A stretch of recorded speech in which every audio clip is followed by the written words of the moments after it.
Just look at this. A car has crashed into a restaurant window, smashing it. Detective Harris has come to investigate the case. There are two suspects, Julie and Douglas. But each of them claims that the other person did it.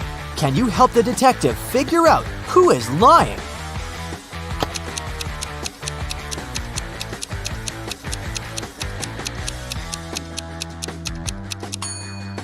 It's Julie. The tire tracks on the ground belong to her car. Adam was driving home late at night when he noticed he was about to run out of gas. He stopped at a gas station to fill his tank and buy some snacks. Inside, there was a cashier and another customer dressed in black. When Adam came up to the employee to pay, she told him $5.05. Adam paid, went outside, and called the police to report an emergency. Why did he do it?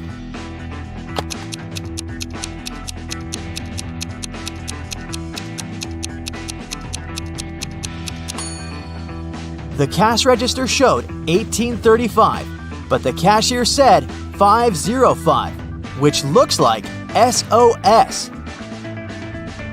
Detective Harris was walking along the street when he heard some noise. He decided to check out what had happened. It turned out that some man had grabbed an elderly lady's bag and run away. The detective ran in the direction the witnesses showed him. After he turned the corner, he saw 3 doors. He knocked on the first one. The apartment owner, Patrick, opened the door. The man told the detective he'd just returned from a long run. Another man, Jerry, opened the second door. He said he'd been playing basketball behind his house. The third apartment belonged to Raymond, a musician. He had just finished composing a new piece of music. After talking to all these people, Detective Harris understood who the criminal was. Have you figured it out?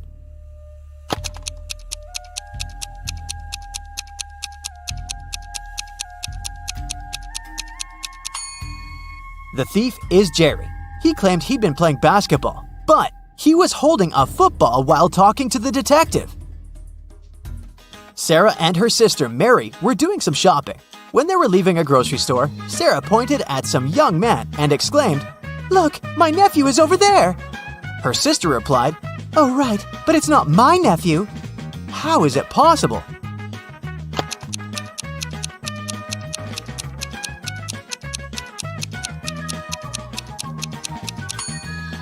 The young man is Mary's son. Gemma returned from Asia and brought a precious porcelain figurine. She organized a party and invited all her friends to tell them about her journey. They had a great time, but after her friends left, the woman realized the figurine had disappeared. She called the police and showed them the photo she had taken at the party. One of the officers immediately realized who had stolen the figurine. Did you understand it too?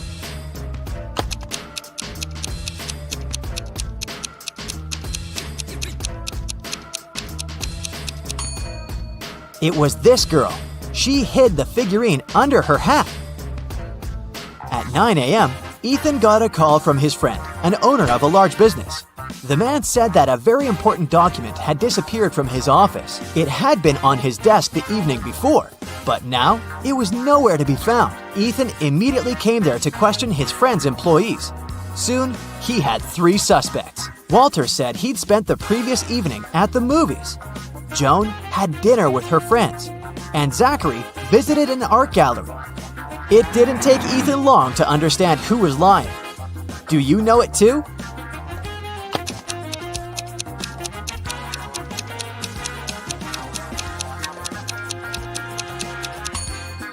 It was Walter.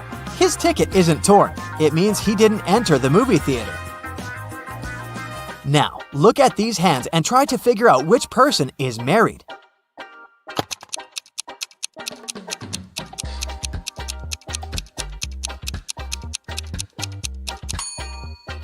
If you look at the first hand attentively, you'll realize it doesn't belong to a grown-up person.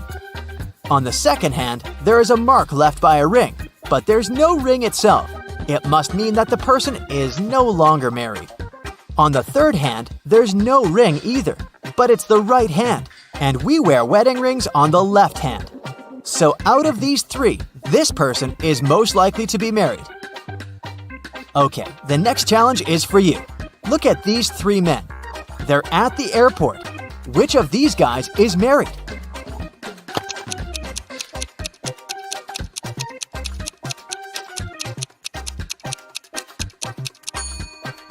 All of these men are holding their passports and tickets in their hands. None of them is wearing a wedding ring. But pay attention to the man sitting on the bench. On his ticket, it's written, "Family discount." So, he must be the one who's married. Now look at this picture attentively. Does anything strike you as strange?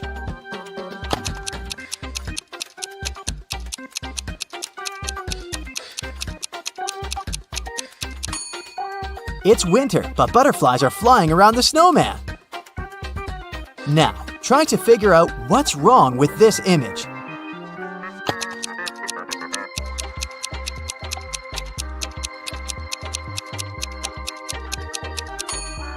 It's the snowman again. Instead of a carrot, his nose is made of broccoli.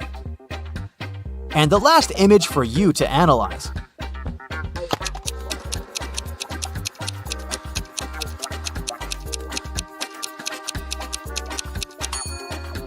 Why does the guy on the right need ski poles if he's going to snowboard? Marcus woke up in a dark basement with just one candle burning on the table. He saw 3 doors in one of the walls and 3 keys lying on the table. How many attempts will the guy need to figure out the key for each door?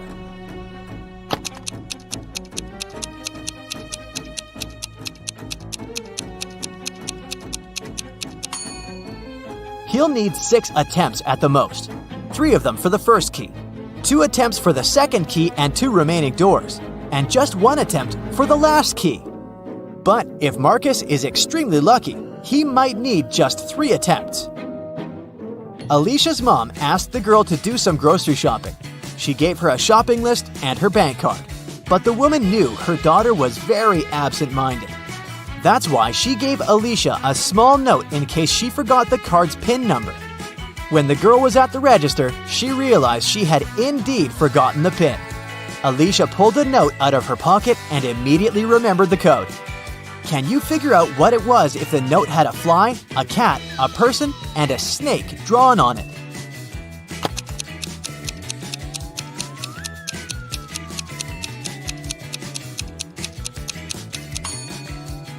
The PIN was 6420. Alicia just had to count the number of legs of each creature. A fancy restaurant in Los Angeles was offering a promotional deal. A married couple could eat at the restaurant for half price on their anniversary. To prevent scams, the couple would need proof of their wedding date. On a Thursday evening, a couple entered the restaurant and claimed it was their anniversary, but they didn't have any proof. The restaurant manager was called to speak with the couple. When the manager asked to hear about their wedding day, the wife said, "Oh, it was a wonderful Sunday afternoon. Birds were chirping and flowers were in full bloom." After nearly 10 minutes of ranting, she told the manager that today was their 28th wedding anniversary. "How lovely," the manager said. "However, you do not qualify for the discount. Today is not your anniversary. You are a liar." How did the manager know it wasn't their anniversary?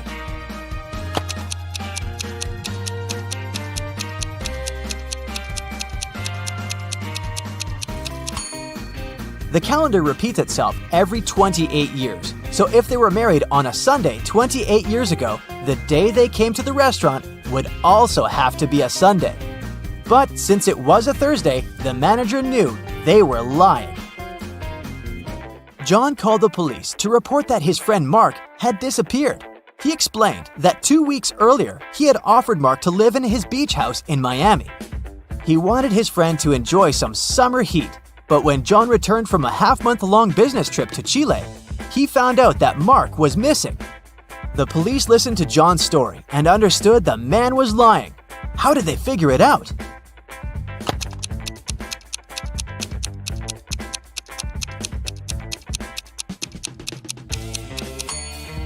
If it was summer in Miami, it was winter in Chile. And still, John came back suntanned. It means he hadn't been to Chile. Maya was in the gym doing the workout her personal trainer had prepared for her. It was tougher and longer than her usual ones. Exhausted, Maya returned to the changing room only to find her expensive bag gone. Oh no! She immediately called the police. They had 3 suspects. Maya's trainer said that he had been preparing a new program for his clients. Emma, another gym goer, said she had been running on a treadmill for 2 hours. The cleaner said he had been washing the swimming pool. Who took Maya's bag?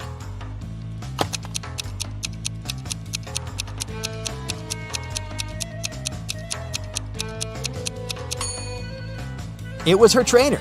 He knew Maya was going to have a long workout and wouldn't return to the changing room anytime soon. A hat and scarf cost $110. The hat is $100 more expensive than the scarf. How much does the scarf cost?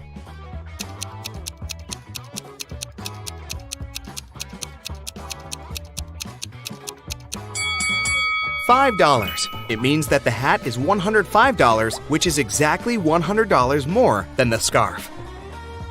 Mia was a shop assistant on a giant cruise liner. Once, she found an expensive watch in the boutique where she worked and announced it on the radio. Soon, 4 people showed up in the store. Each of them claimed it was their watch. Mia looked at all of them attentively and realized who the watch belonged to. Can you figure it out too?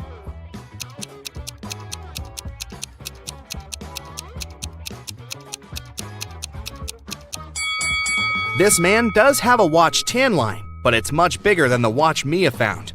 This young girl already has a watch on her left hand. Why would she wear the second one? The elderly lady must be very absent-minded. Her dog is wearing her watch as a collar. The watch must belong to the teenager. Nick was an experienced skydiver, but one day, something went wrong.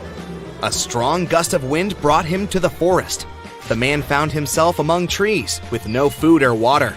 Soon, Nick saw 4 roads in front of him. One led to a supermassive black hole that swallowed everything that got close. The second road ended in a sea full of sharks. The third road led to a mountain that was impossible to climb over.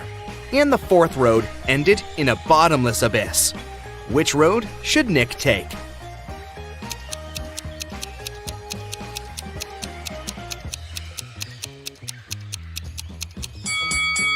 He should follow the third road. No one says he has to climb over the mountain. He can simply go around it. During which month do people sleep the least?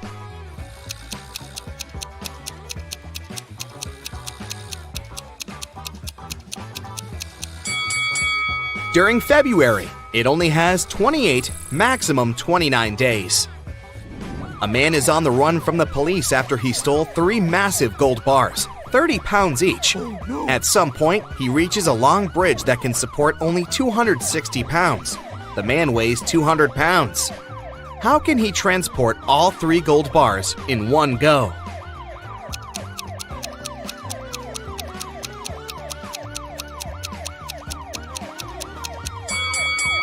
He has to walk across the bridge while juggling the bars. It means that at any time, only 2 bars will be on the bridge, since the third one will always be in the air. Look attentively at these 3 men carrying a log. One of them is cheating. Can you figure out who it is?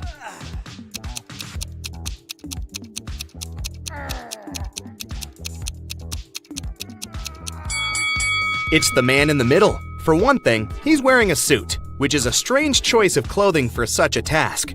Plus, his face is quite relaxed, and his eyes are open. It doesn't look as if carrying the lug feels like hard work for him. One evening, Emma went to take out the trash from her coffee shop. She was about to leave when she spotted something dark in the corner behind the trash bins. It was a young woman, and she was unconscious. Oh my God. Emma rushed to her. The girl's bag and smartphone were lying nearby on the ground. The first person on the contact list was named Big Sis. Emma called the number and heard a female voice. "I found your sister lying on the ground. It seems someone hit her on the head." What? The woman was shocked and promised to come immediately. Next, Emma called the police. The sister and police officers arrived at the same time. "Arrest this woman! She's behind the attack!" Oh. And Emma pointed at the sister. Why did she say so?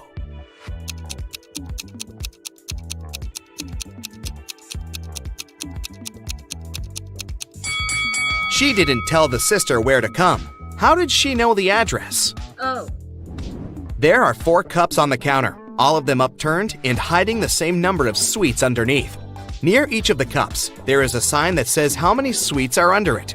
The signs are 5 or 6, 7 or 8, 6 or 7, and 7 or 5.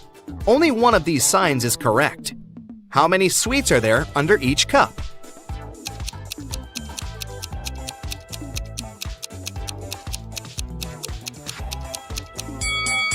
Since only one sign is correct, the right number can't appear twice. Otherwise, more than one sign will be correct. It means that there are 8 sweets under each cup. Luke took part in a scientific experiment, but something went terribly wrong. He ended up in a place where there was nothing but 3 portals. One of them led to a polar desert in Antarctica. The second one opened into a volcanic crater filled with molten lava. And behind the third portal, there was the age of dinosaurs, with huge diplodocuses roaming around. Which portal should the man choose?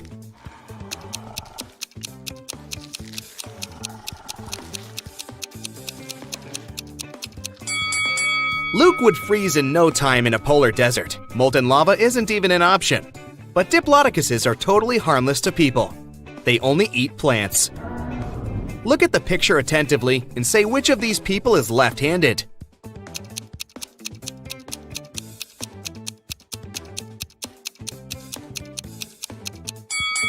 It's the waiter. It's easier for a left-handed person to hold the tray in the right hand and deal with the food and drinks with the left, dominant hand. Detective Henry Taylor was getting ready for work when he heard screams from his neighbor's house. He rushed there. The door was locked. The man had to kick it several times before it opened. He found his neighbor, Miss Anderson, in the living room. She was tied to a chair. "Oh, I'm so happy you heard me shouting. An hour ago, a man knocked on my door and said he was an electrician. But as soon as I let him in, he tied me up and took all the priceless paintings I had got from my grandfather, and then he just ran away." Detective Taylor had to arrest the woman for staging the theft. How did he know?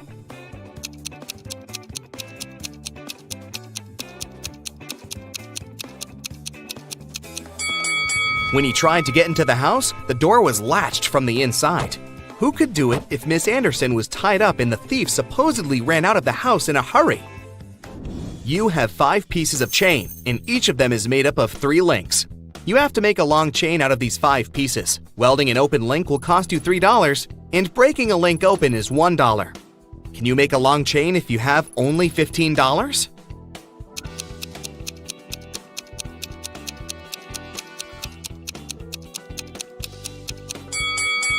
First, take 1 piece of chain and break all of its 3 links open. It'll cost you $3. Then link the remaining 4 pieces of the chain with these open links. Welding these links will cost you another $9. In total, you'll only pay $12. In the middle of a long flight, 2 passengers stood up and started to threaten the crew and passengers. They demanded $1 million in a helicopter. One of the criminals had a pilot's license and could fly a copter. When the plane landed at the nearest airport, the passengers got everything they had requested: a case full of money and a helicopter. But when they got inside, they didn't manage to fly away and were captured by the police. Why couldn't they start the machine if the helicopter didn't have any technical problems?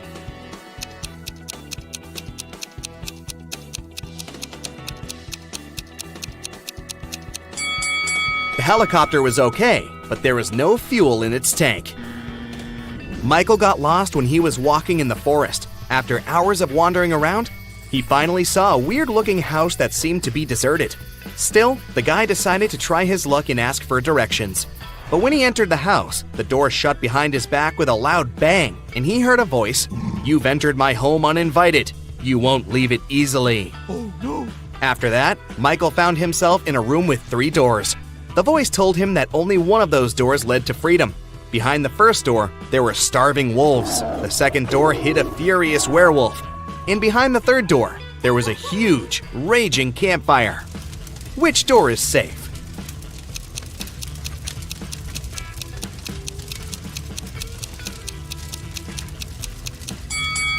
Michael should wait until the campfire goes out and get out of the house through the third door. Jim goes hiking and gets lost in the woods. After a while, he gets really hungry. Jim wanders around and finds these 3 options, but only one of them is safe. Can you help Jim make the right choice?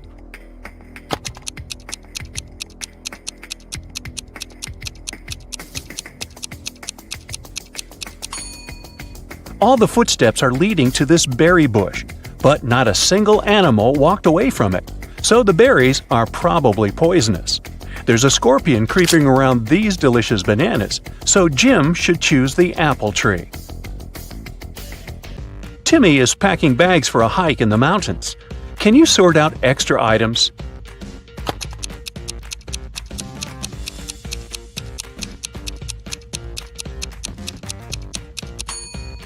It's unlikely he's going to need a hairdryer.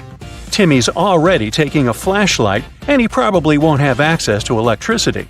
Therefore, he doesn't need this table lamp.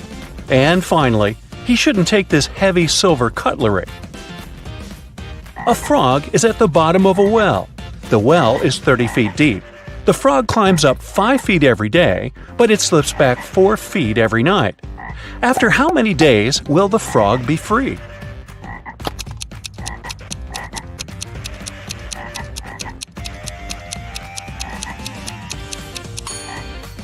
"26 days. Wow. The frog climbs up by just 1 foot per 24 hours. So in 25 days, it will be at the level of 25 feet.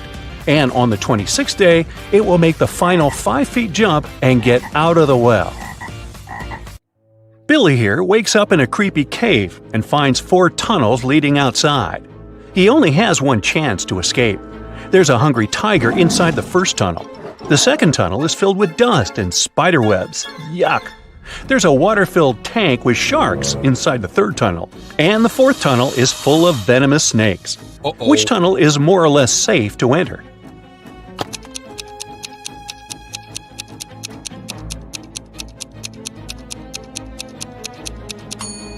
Billy should choose the second tunnel. There are no spiders in this picture, only the webs.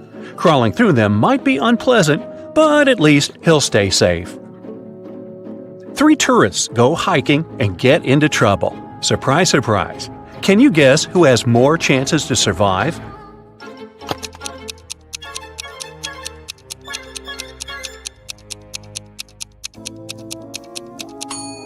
The third person. Although rats are gross, they're not fatal. Diana's boat was wrecked, and she ended up on a tropical island. The locals speak an unknown language, so Diana can't understand them. But still, she managed to spot this guy's wife right away. Can you see her too?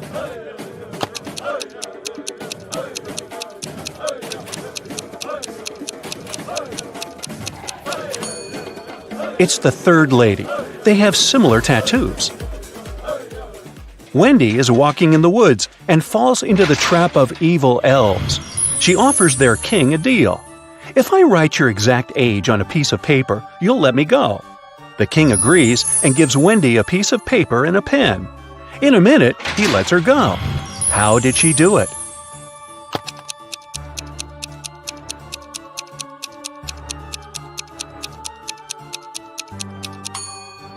Wendy literally did what she said. She wrote your exact age on the paper. Ah, clever girl. Stan is walking home in a haunted city.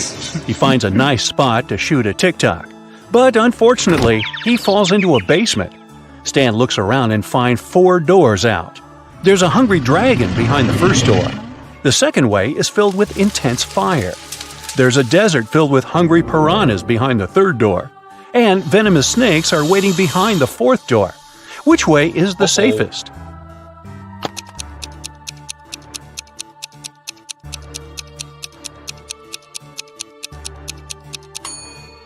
The third one. Piranhas live in water, so they wouldn't manage to survive in the desert. Therefore, they're not dangerous for Stan. Jessica gets lost in the desert with just one small bottle of water. She has no clue where the nearest water source is. What would you suggest? Run as quickly as possible to find more water? Pour all water on her head to avoid sunstroke? Find a shady place and rest? Stay where she is and shout for help as loud as possible.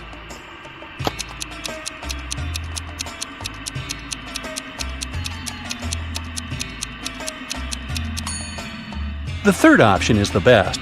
When it gets darker and cooler, she can walk further and find help. Tilda is boarding a private jet. The crew greets her, and she spots an imposter among the crew members right away. Can you see this person too?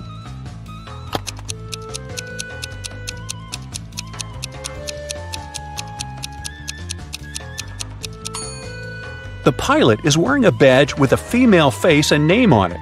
Therefore, he had stolen someone else's ID. Tyler wakes up in the morning and finds out that his shadow is gone. He goes to the local witch. She offers to choose from these 6 options, but only one of these shadows really belongs to Tyler. Can you spot which one?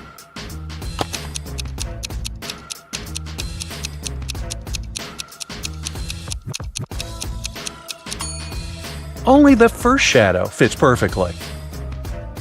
Nina and Sarah are both fond of swimming, but one of them is making a big mistake.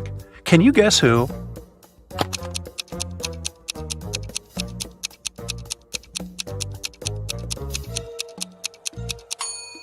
Nina.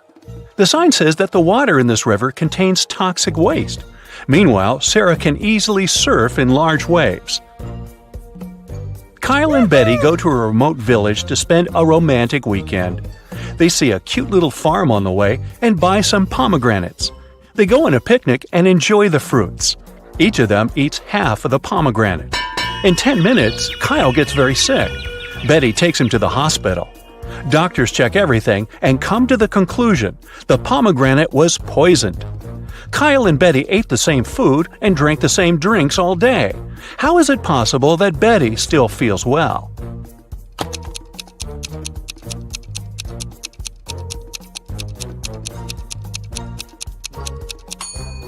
The poison was in the white seeds. Kyle ate them whole, while Betty only the red part. Allison is jogging in a park. Suddenly, she comes across an angry brown bear. It's getting closer and closer, but Allison manages to survive. What did she do? Started running as fast as she could? Fell to the ground and pretended to be unconscious? Or stood still and didn't move? What do you say?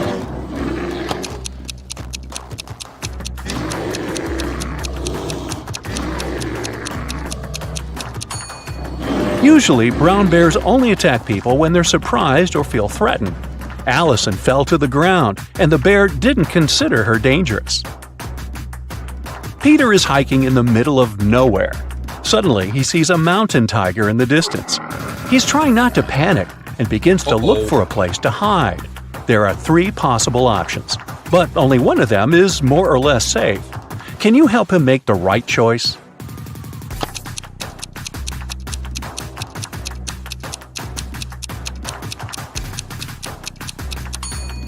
If Peter climbs this tree, the tiger can easily get him there. Tigers actually like to swim. That's why it's not safe for Peter to escape by boat. But if he hides in this cave and blocks the entrance with a stone, he can call rescuers and wait for evacuation. Alice is 45 years older than her son Tom. Both of their ages contain prime numbers as the digits. Also, Alice's age is the reverse of Tom's age. Can you figure out their ages?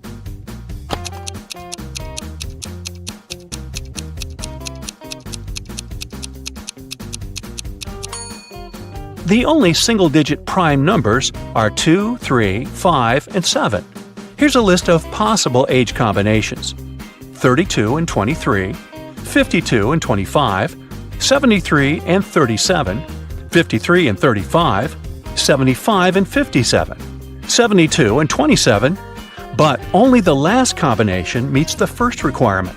The age difference should be 45 years. Therefore, Alice is 72 and her son is 27. Polly is an archaeologist. She excavates an ancient city. Suddenly, she finds a beautiful antique vase, or vase if you prefer. But one piece is missing. Polly also finds these ceramic fragments. Can you help her find the missing piece of the vase?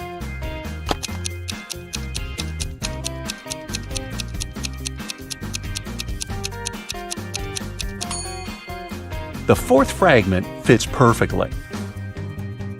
Dan lands with a parachute in a field in the middle of nowhere.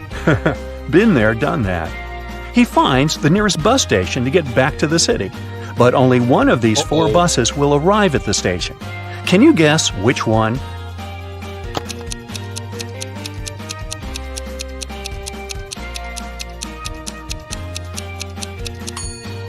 It's the second bus.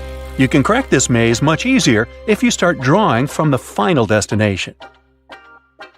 Amy leaves her workplace to go to the bathroom.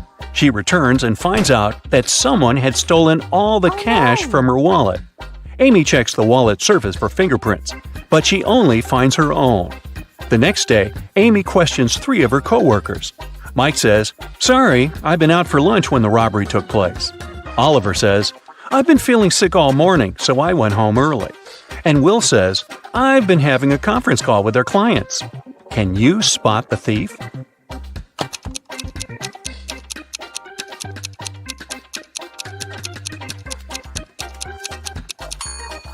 It's Oliver. Take a look at his trash bin. He used gloves to steal the cash and then left them in the trash. He's the clumsy culprit.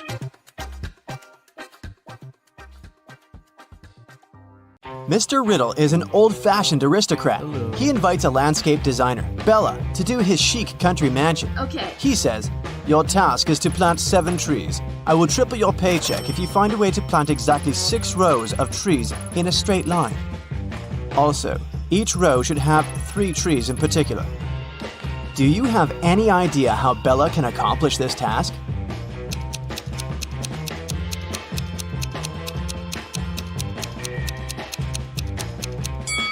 Bella should plant 3 trees as the vertices of an equal triangle. 3 more trees should be planted at the center of each side of the triangle. The last tree should be planted at the center, and voila! While working in Mr. Riddle's garden, Bella finds 3 hidden words. Can you see them too?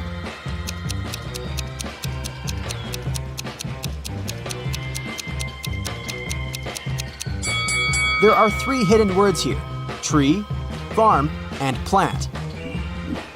The local gardener is playing a quiz game. He keeps asking the same question to everyone he meets, but each time the answer is different. Can you guess the question?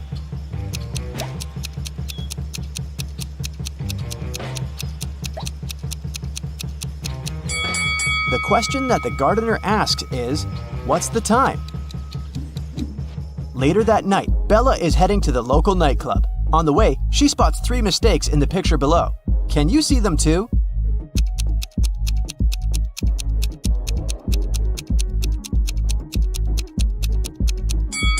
December 32nd doesn't exist. There's no green light at the traffic signal. And this trolley doesn't have any rails. Bella's boyfriend, Tyler, is performing a show with his dancing group at 11 p.m. Bella is a little late. So, when she enters the nightclub, she sees Tyler and his crew on the stage. They're dancing in a straight line. At this very moment, Tyler is standing in the 4th position from both the front and back ends of the row. Can you figure out the number of dancers?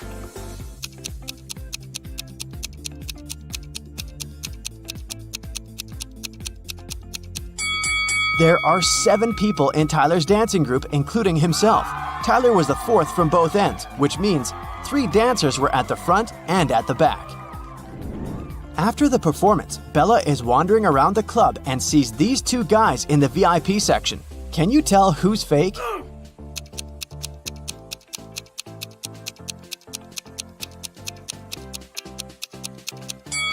The guy on the left. His reflection doesn't say anything, but the guy on the right is wearing a suit and has some cash in his pocket.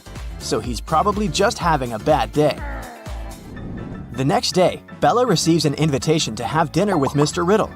Bella agrees and arrives at his house in the evening. She enters the dining room and spots 4 weird things right away. Can you see them too?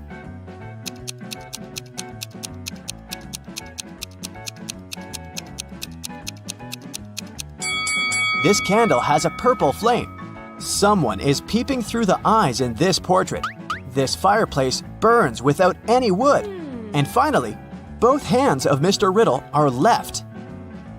During the dinner, Mr. Riddle tells Bella, "I'm so grateful for your work. I decided to give you a gift if you manage to crack my puzzle, so listen carefully.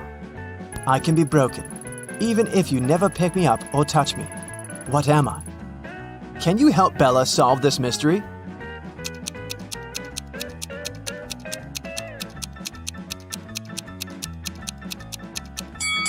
The correct answer is a promise. Bella cracks the riddle and receives the promised gift from Mr. Riddle. The gift has lots of keys, but it can never open a door. Oh. What is it?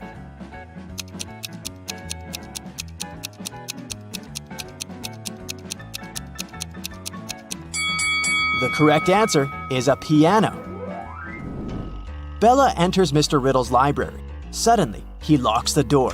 The windows are locked too, so Bella is trapped inside the room. She looks around and finds a secret exit. Yes! Can you see it too?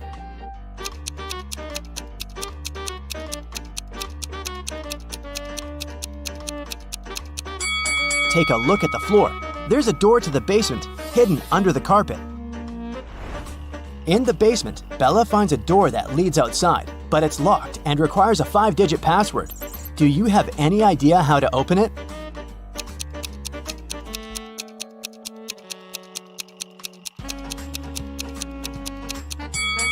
The note on the wall has a hint. Each image contains a different number of colors. The rainbow has 7 colors, the cloud 1, the bird 4, and so on. So the correct password is 17421. Bella escapes from Mr. Riddle's house and gets lost in the woods. There are 3 possible ways to cross this area. Unfortunately, only one is safe. Can you guess which one?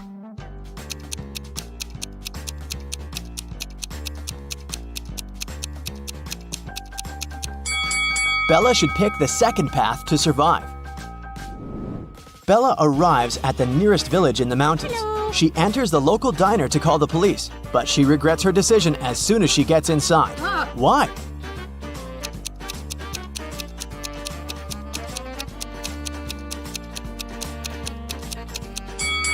This is a vampire village. None of the customers eats anything. And also, she's the only person who casts any shadow here. Ah. Bella runs away to the mountains and finds 3 tunnels. Unfortunately, each path is hiding some danger. There's a cage with hungry lions behind the first door. The second tunnel is filled with gas that's very toxic for any human. And there's a giant dragon waiting inside the third tunnel. Can you help Bella choose the safest option?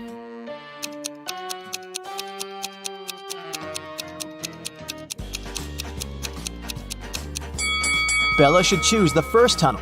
The lions are in the cage, so she can just walk by and escape.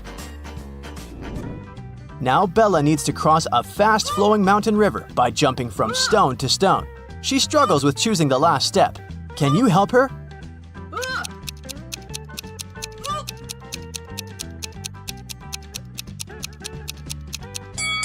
Each stone has a particular number: 1, 2, 4, 7, 11, 16. This sequence is formed by adding the numbers 1, 2, 3, 4, and 5. Therefore, the remaining stone should be 16 plus 6. So Bella should choose the stone 22. Finally, Bella finds a highway. 3 people offer to give her a ride, but only one of these guys is reliable. Can you guess who?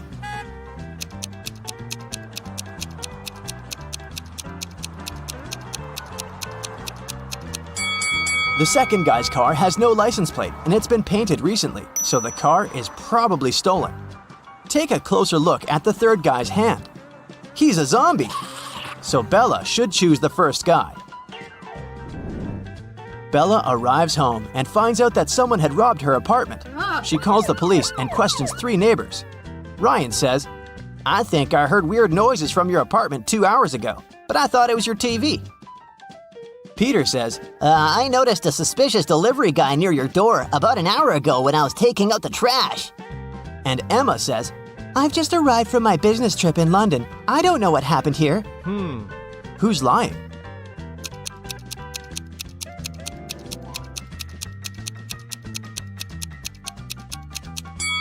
Peter said he took out the trash an hour ago, but he still has a full garbage can in front of his door. And the flies around it tell us that this bag has been here for a while. Therefore, he's a liar. The next day, Bella enters a supermarket to buy some food. The manager complains that someone had stolen a watermelon. Bella spots the thief right away. What about you?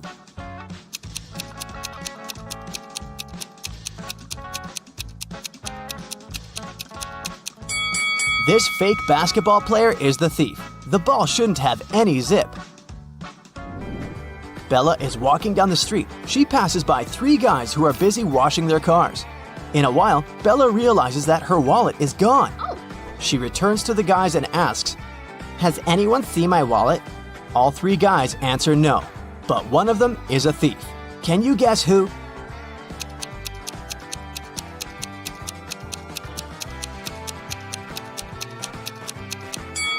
It's the guy on the left. The level of water in his bucket increased after he threw Bella's wallet into it. Bella approaches the parking lot and finds out that someone had stolen her car. She calls the police. The officers begin to chase the thief. The light over the license plate of Bella's car isn't working. Also, the police car has a faulty headlight. But eventually, the officers succeed in catching the thief and return the car to Bella. How did they manage to catch the criminal? Yes! Do you have any ideas?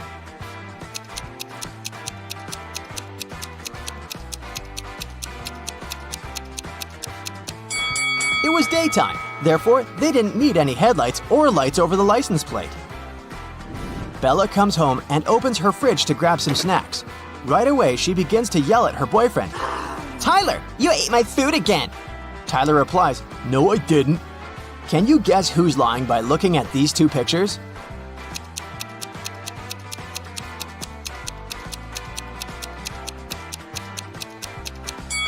Tyler. He took these 5 items from the fridge.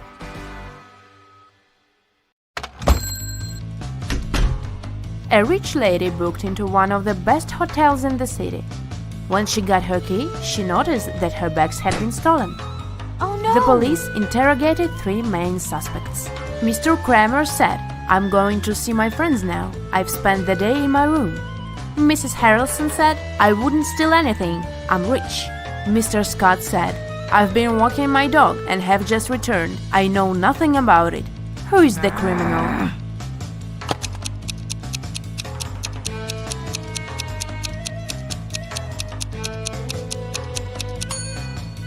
Have you noticed the sign, "No pets allowed," on the hotel door?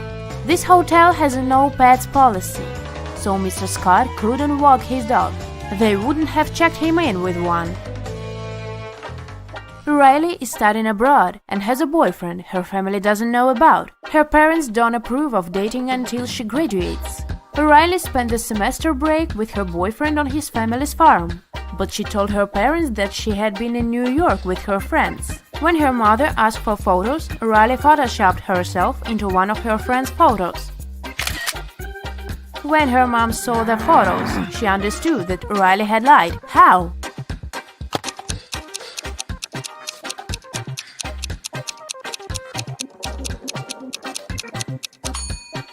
Look, Riley is the only person in the photo who doesn't have a reflection in the mirror behind. This is what gave her away. Mrs. Brown is the owner of an apartment building with a no-pet policy. Not even fish are allowed.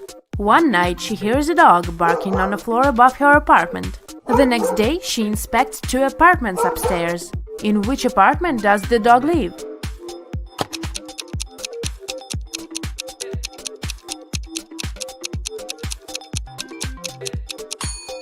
Look, there is a dog leash hanging in this apartment. It must be the one. Even after the tenant with the dog had moved out, Mrs. Brown kept hearing some barking. She thought it was phantom noises, but a week later she decided to check 2 more apartments. Take a close look at them and try to figure out if a dog lives one of them.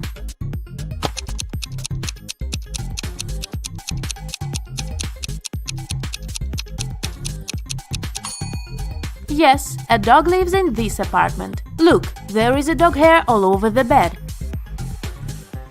Jane came home from school, looking forward to eating her favorite waffles she had prepared in this morning. Unfortunately, someone had eaten half of them. Furious, she questioned two people in the house, her friend and her dad. Both of them were sitting at the kitchen table. Both denied having touched her food. Who lied?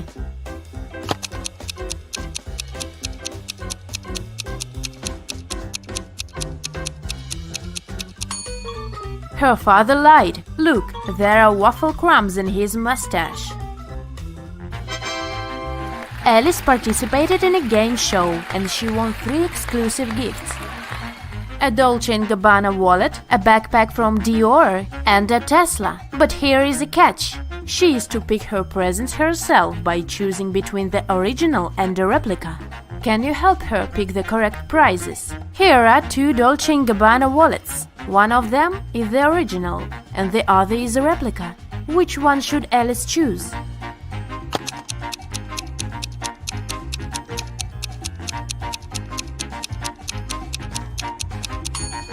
This one, it has the correct logo, so it must be the original. Now look at these seemingly identical backpacks. Only one of them is the original Dior bag. Which one?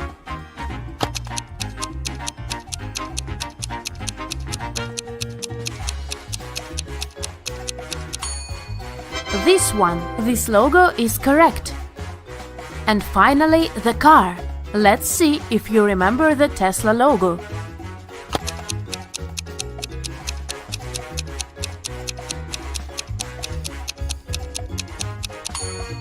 Yes, this is the one. Great job! Daniela graduated from FBA Academy and applied for a job at several secret agencies. She got an acceptance letter from one of them, but it didn't contain any instructions. In the end, there was a number. She tried to call it, but it turned out it didn't exist. Take a look at the acceptance letter. Can you help Daniela figure it out?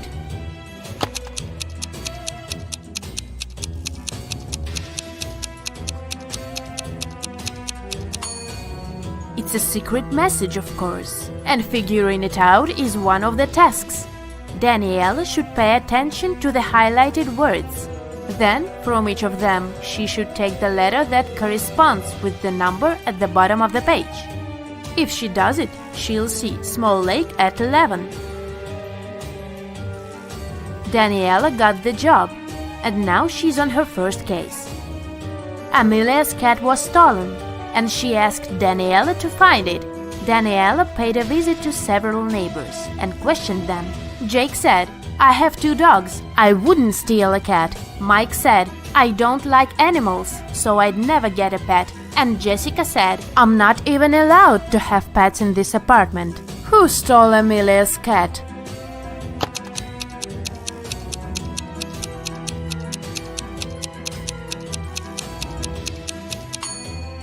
Have you noticed a cat house in Mike's apartment? Why does he have it if he doesn't like pets? He must be the catnapper. Another day, another crime. Daniela was following a shoplifter who had stolen an expensive purse from a Louis Vuitton store. Suddenly, the criminal entered a hospital and disappeared into the crowd. Daniela went inside. She saw 3 visitors. One of them must be the shoplifter pretending to be a patient. Can you tell who it is?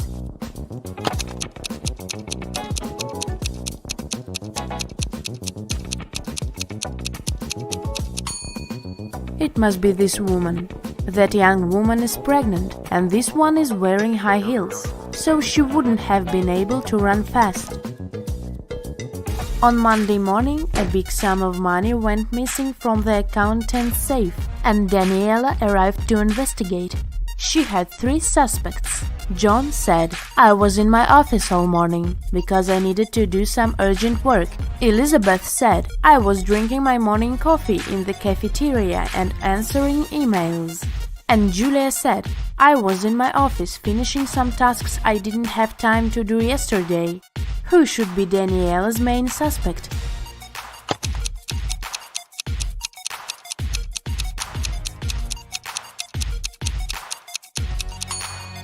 Julia. She mentioned some tasks left from the day before, but it was Sunday. Danielle was spending her Sunday in a theme park when she heard two people arguing. It turned out they were arguing over the car keys left in the park's lost and found. Both were claiming them. Take a close look at them and decide who the keys really belong to.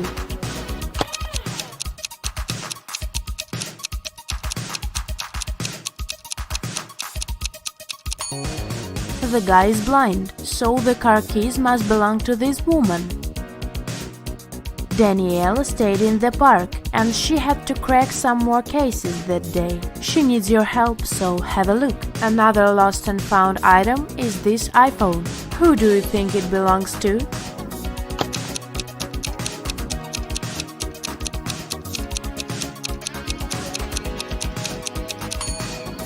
This girl's phone is in her pocket, so the iPhone most likely belongs to the other woman. And the last item is a Louis Vuitton purse. Two girls are claiming it, but who is the rightful owner?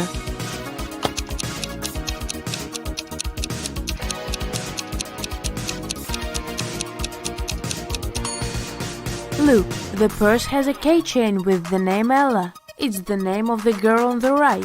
At least that's what her name tag says, so the purse must belong to her. Ned works in a club. His job is to check people's ID cards and not to let any suspicious people in. Take a look at these IDs and figure out who isn't supposed to enter the club. So here's the first one. What would you say about this man?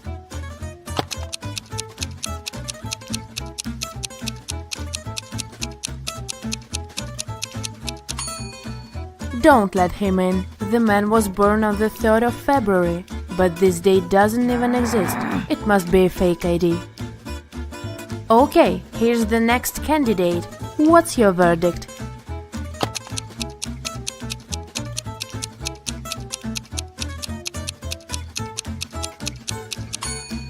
He seems fine. He can come in. Okay, here's the next guest. In or out? What do you think?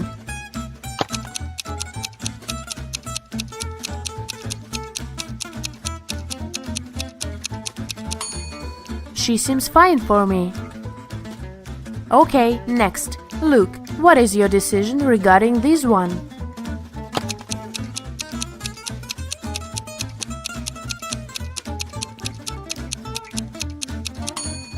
Look, in the picture the woman has a birthmark on her cheek, but in reality she doesn't have any. That's suspicious. Don't let her in. Okay, another one for you.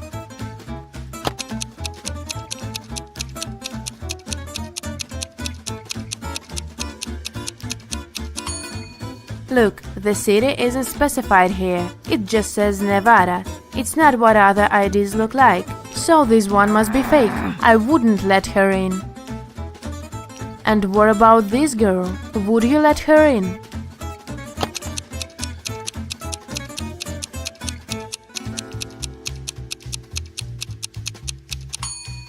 She seems alright. Green light.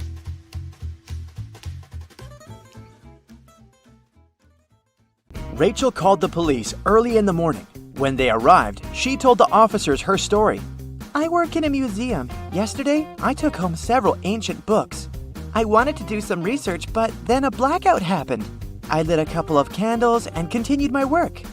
Suddenly, I heard the doorbell ring. When I opened the door, someone in a black mask hit me on the head. When I recovered, the books were gone. Detective Anderson arrested the woman for misreporting. Why?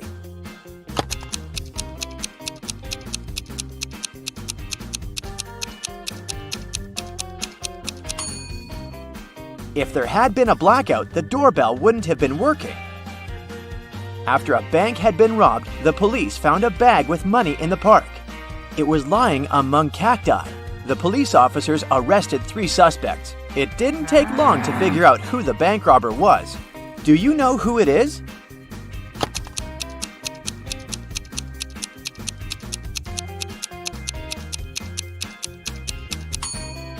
It's the man on the left. He's the only one with some scratches. They must have been left by the cacti. Detective Brown stopped a man leaving a clothing store. The sales assistant claims you've stolen some expensive gloves. "These are my gloves! I've had them for ages!" the man exclaimed. But the detective immediately understood the man was lying. How?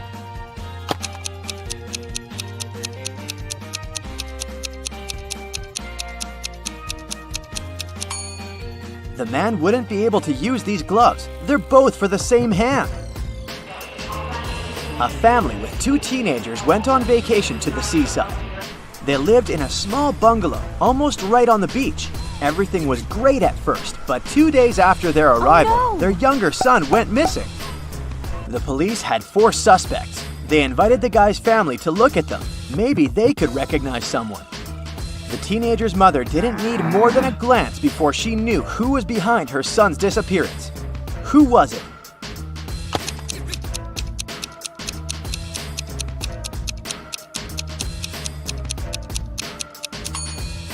It's the man wearing the missing guy's baseball cap. Michael was going home from the gym when everything went black. When the guy came around, he found out that he was in a locked room. Next to the door, there was a computer with a keyboard. On the screen, there was a riddle. Michael had to type the correct answer and the door would open. The riddle went like this. It makes 2 people out of 1. What is it? Michael typed the correct word and the door opened. He was free to go. What was the answer?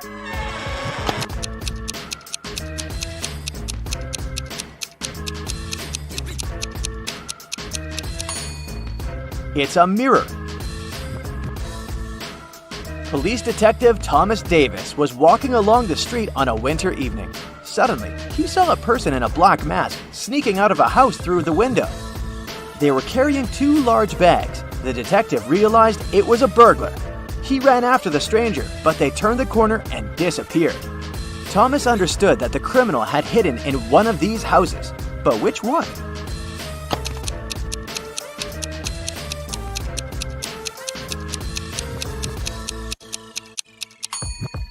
It can't be the house on the left. There are too many people inside. There are no footprints in the snow leading to the house on the right. It means no one has been there for quite some time, which leaves us with the house in the middle. Oliver was attacked in his apartment and taken to a hospital. The police had 4 suspects, all of them Oliver's neighbors. Amelia said she'd been walking in the park since early morning. Henry explained he'd been painting in his studio and had heard nothing. Jacob said he'd been repairing his car. Sophia answered she'd been taking a bath for the past 3 hours. Look at these people's hands and try to figure out who is lying.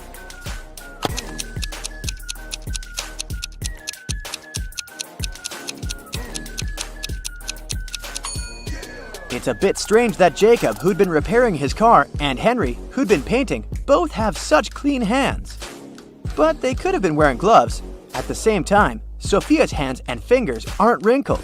But it would be a natural skin reaction after 3 hours in a bathtub. How many bricks does it take to complete a building?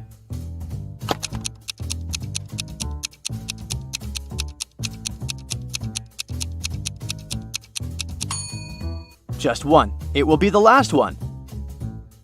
A man wanted to buy a used car. He found a nice one which cost $9,000. He bought it and didn't pay a dime for it. How come?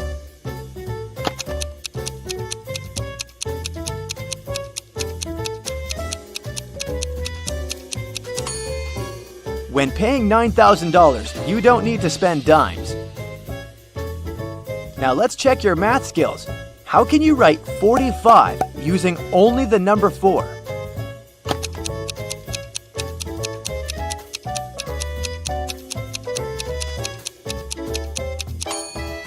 (44 plus 44 44ths).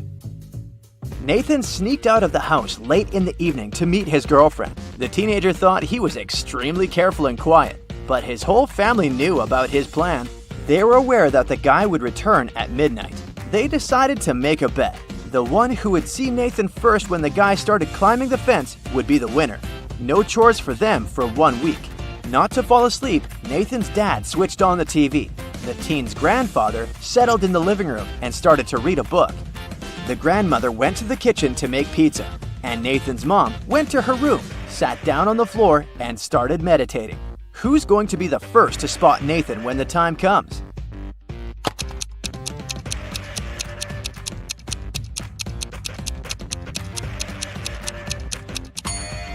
Nathan's mom. Her eyes will be used to the darkness, and she will see better than the others. The CEO of a large company called the police. He was sure that one of his employees, Victoria, had stolen a memory card with secret information. She was going to sell it to the competitors. The police arrived at Victoria's house, but the woman didn't let them in without a warrant. The officers had to leave to get all the necessary papers. When they came back, Victoria was already sitting in her car, ready to drive off. The police officers arrested the woman. They searched her car and clothes, but found nothing. And then, when they were about to give up, one of the detectives realized where Victoria kept the memory card. Can you figure it out?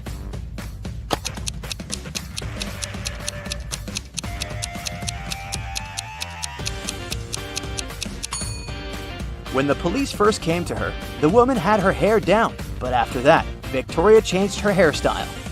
The memory card is in her bun. Martin was driving past a bus stop when he saw 3 people standing there.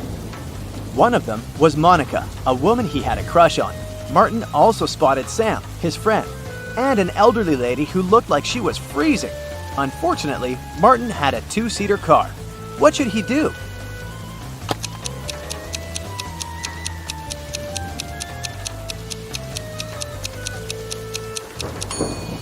He should let Sam borrow his car and stay at the bus stop with the girl he likes. This way, Sam will be able to give a lift to the elderly woman, and Martin will have more time to get to know Monica better. During a fire, a bank was robbed. The security guard told the police he wanted to save a bag with money, but he had to lace up his boot right in front of the emergency kit. At that moment, the door opened and hit him on the head. When he recovered, the money was missing. Why was the security guard arrested?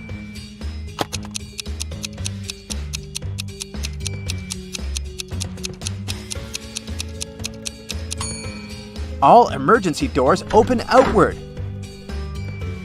Detective Adams came to the park to have lunch in the sun, but his attention was drawn by 3 men running around a fountain. Each of them was shouting, "Thief! Catch the thief!" The detective was confused. Who was the real thief? That's why he just kept watching. After some time, the distance between the men shortened. Detective Adams immediately realized who the real thief was. Can you figure it out too?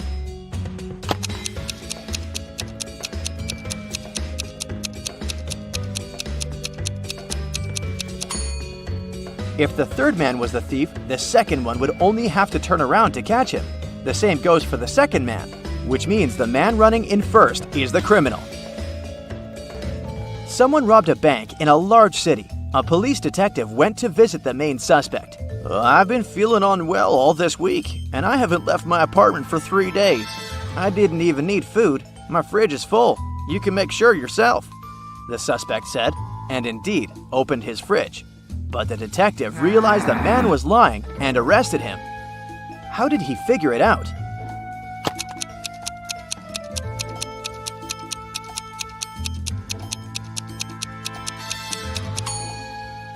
First of all, the bread on the table looks fresh. Plus, if the man had been staying inside for 3 days already, his fridge wouldn't be that full. 2 of them are real people, and 1 is a robot. Take a closer look at the photo of them and tell me who you think the robot is.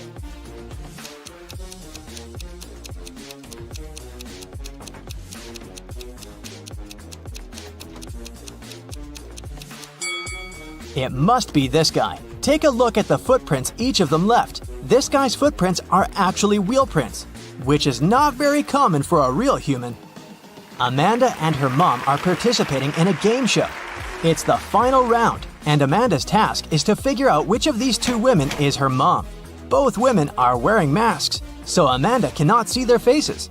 Can you help her?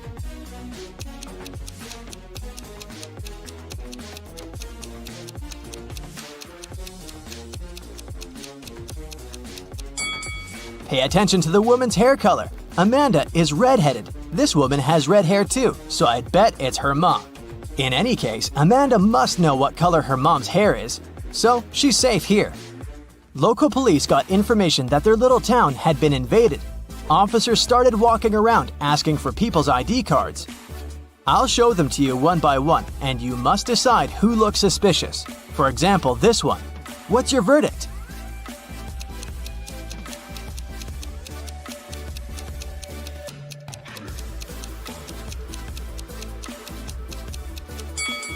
Look at this guy's birth year.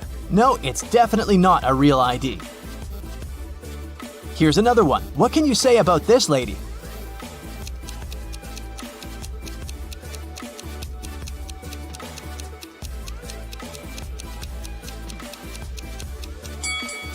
Look at her place of residence. It's just the name of some place. There's no mention of a state or country. Nope, this person is suspicious too. The next person is this young lady, and here's her ID card. Do you see anything suspicious?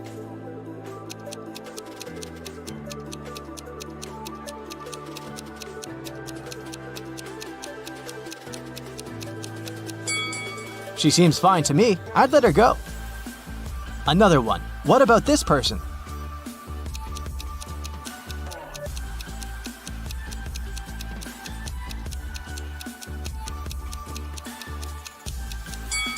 This time, pay attention to this photo. All document photos should have a white background. This one isn't an officially issued ID card, so I'd say he's suspicious. I have the last suspect for you. What do you say? Is there anything we should be concerned about?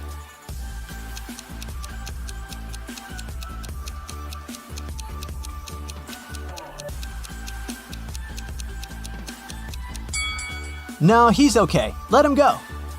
A rich lady, Mrs. Reed, was looking for a person to clean her house every week. She invited 3 candidates and asked them why they wanted the job. Amelia said she wanted to earn some money during the summer to travel to another state with her friends.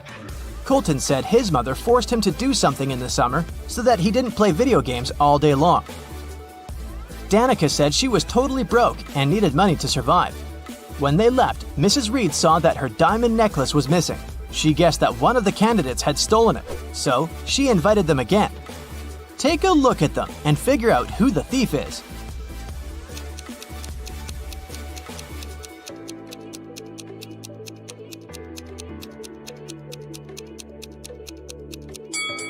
It's Danica. She said she was broke. The last time she was there, she was wearing old clothes. But look at her now. She has new clothes, gold earrings, and an iPhone. She must have stolen the necklace and sold it. On a snowy winter day, police got a call that one of the houses in the neighborhood had been robbed. A detective visited people living there, but everyone said that they'd been staying at home because of the weather. Still, the detective understood who was lying. This person became the main suspect. Who is it?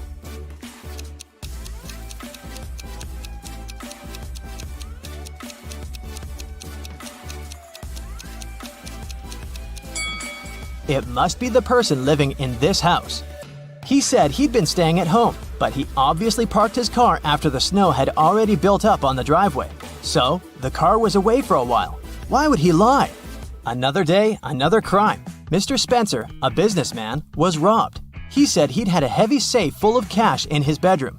Now it was gone, and he was worried that he didn't have any proof that he'd ever possessed it.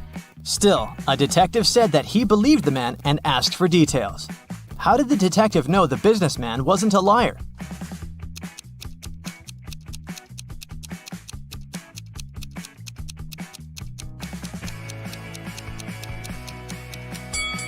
Look, there's dents on the floor. Something really heavy was indeed standing there for a long time.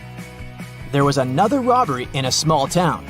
And the main suspect was Damon, the victim's old friend turned enemy and ex-business partner. The next day, on August 7th, the police paid Damon a visit. He wasn't at home. When they reached him by phone, Damon said he was on vacation in Greece and that he left a week before. The police examined his apartment. When the detective looked around, he realized Damon had left recently. How did he understand it?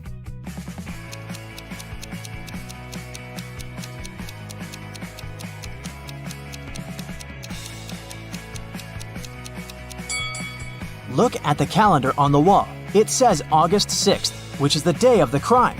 If Damon had really left the week before, his calendar would date back to the day when he departed instead of yesterday. In a small town, someone had stolen all the chicken nuggets from a local store. The store owner called the police and they started the investigation. There were 3 suspects. Mr. Jones said that he'd already been at work at that time. Mr. Collins said that his family was vegan, so he wouldn't be interested in chicken nuggets. Mr. Martin said the police had just woken him up. Who's a liar?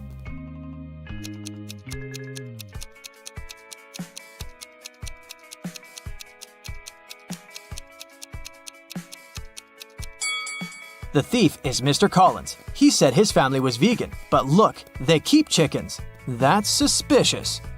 Someone stole a bike in a small town, and the police were working hard to find it. There were 3 main suspects, all of them teenagers. Ava said that she'd been out with her friends and had just returned home.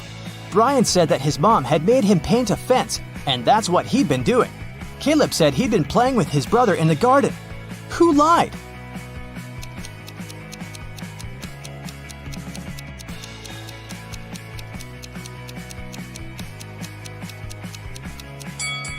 Brian, look, the fence is red, but the grass next to it doesn't have any stains, so the fence isn't likely to be freshly painted.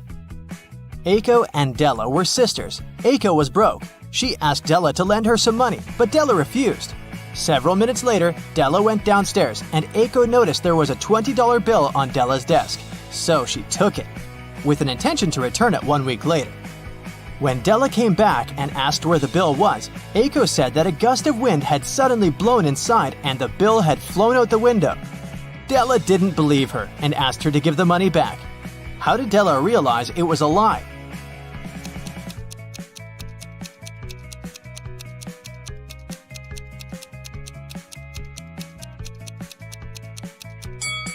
If a gust of wind had blown into the room, nothing would have flown out of the window. It would have been swept from the table to the floor, but not the other way around. Tina runs a bakery. She finds out that her confectioner, Cherry, is having a secret relationship with one of her co-workers. Only 4 men work in Tina's company. Stanley, the barista. He's a college student. Stanley parties all the time. Dylan, the SMM manager. He works from home because he has to raise 3 sons alone. Sean, the administrator. He has recently moved in with Tina, and now they're engaged. And Frank, the cleaner. He still lives with his mother, and they have 12 cats. Can you spot Cherry's secret crush?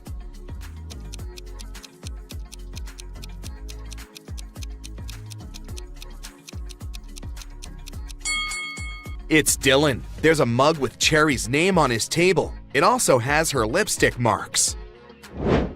One morning, Tina enters the bakery and sees many clients having breakfast, but suddenly she spots something really odd. Can you see it too?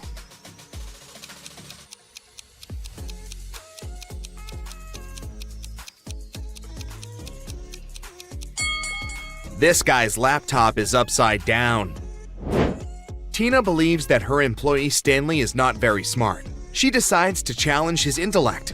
She gives him 3 envelopes. There's a paycheck in one of them, and there are 3 messages on the envelopes. One is true, and the other 2 are false. Stanley is not allowed to touch the envelopes. He has only 1 attempt to find the envelope with the true statement. Can you help Stanley make the right choice?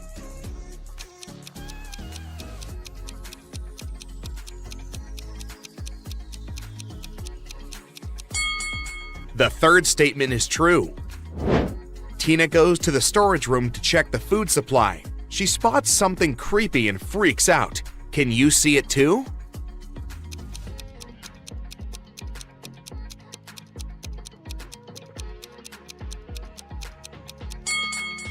This jar with beans is full of worms. It's snowing. Tina looks outside the window and sees some rabbits playing outdoors. Can you count the exact number?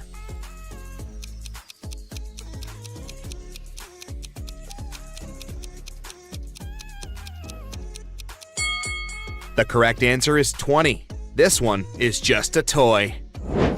Tina and Cherry go outside to make a snowman. After a while, Cherry comes up with an idea. She draws the word snowing in the snow. And then she tells Tina, I bet you can't solve this riddle.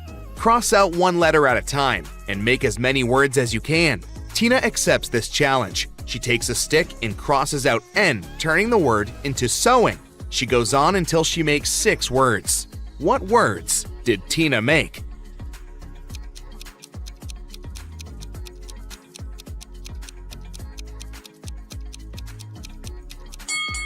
Sewing, owing, wing, win, in, and I. The principal of the local high school enters the bakery to get some coffee. He tells a fresh rumor. Classes began with a huge scandal. One of the teachers wrote offensive things on my door. Can you guess who's guilty?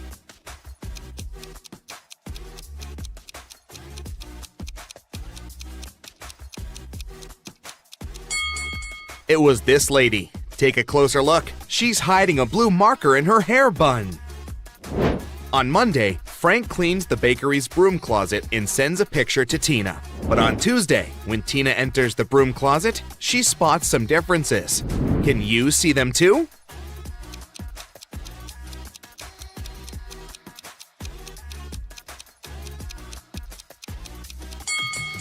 There are 12 differences. David offers Fiona to have lunch together. During lunch, he draws her portrait. Then he leaves the table for a while to have a phone call. David and Fiona like each other and agree to meet again. The next day, David's housemaid finds him poisoned in his place. The food was fine. No doubt it was Fiona, but there's no evidence against her. How did she poison David?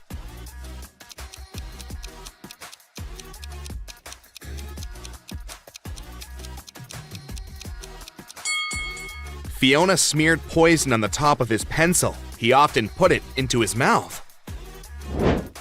In the morning, Tina leaves her apartment and goes to work. In the evening, she returns and calls the police right away. Please come over, someone robbed me. Can you spot what's missing?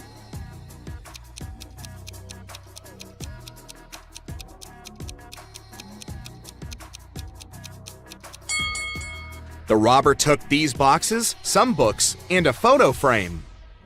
Tina is an allergic person. She visits a doctor hoping to treat this issue, but the doctor turns out to be a wizard. He teleports Tina to an alternative reality. Here, pleasure and happiness threaten human life. He captures Tina in his house. She can choose one of these 3 doors to escape. There are cute kittens behind the first door. The second way is full of sweets and chocolate fountains. And the third way is full of people making you compliments. Which way should Tina choose?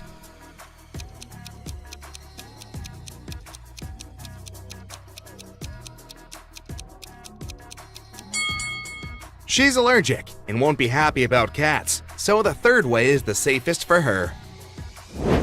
Lily enters the bakery and offers Tina a bet. If she wins, Tina will treat her to free coffee. If not, she'll wash the dishes. Lily: I bet I can make a number disappear. Tina: deal!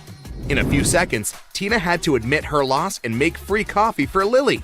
How did she win?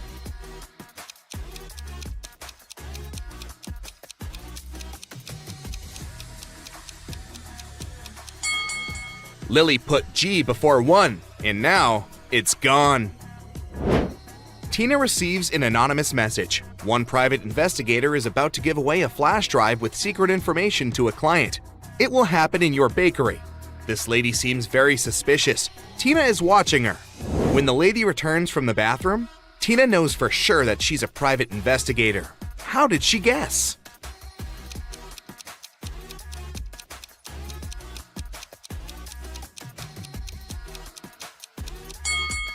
When the lady went to the bathroom, she was wearing high heels, but when she returned, her shoes were flat. She hid the flash drive in a heel. Tina is driving home late. Suddenly, she hears a loud bang. Her car swerves to the side of the road. Tina returns control at the last second. 2 robbers jump out of nowhere. They take Tina's phone and all the cash. And then they vanish. There are spikes all over the road. Her tires were toast. Tina finds a gas station. There's only one person inside, the manager. Tina yells, "Hey, I was robbed! Please call the police!" The manager goes to his office for a couple of minutes. Then he returns and says, "I called the police and a tow truck." When the cops show up, Tina tells them to arrest the attendant. Why?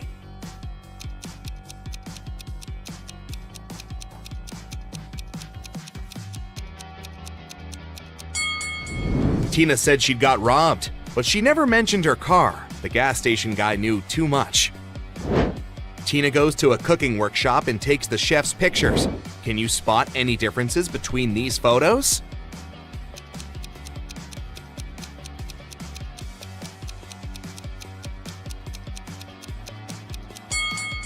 There are 3 differences. At the workshop, Tina prepares this beautiful dinner. Can you find any emojis here?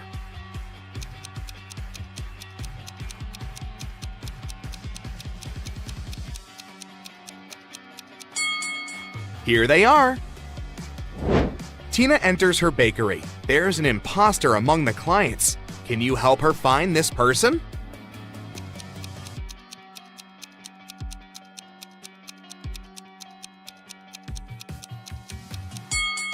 It's this guy. Take a look. He's wearing gloves on his feet. This guy is definitely not from this planet. Tina and Cherry are hanging out at Tina's house. Can you see anything weird in this room?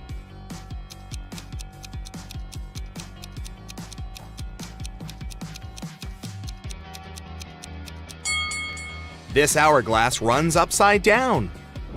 Tina and Cherry are discussing their old friend, Rachel. They haven't seen her for a while. Suddenly, somebody knocks on Tina's door. It's the postman with a letter from Rachel. In the note, she says that she was leaving her house and never coming back. Tina and Cherry recognize Rachel's handwriting, but the next sounds very weird. Rachel was always good at writing. She couldn't make such mistakes. They call the police. After reading the note, the officer is sure that Rachel was kidnapped. How did he know?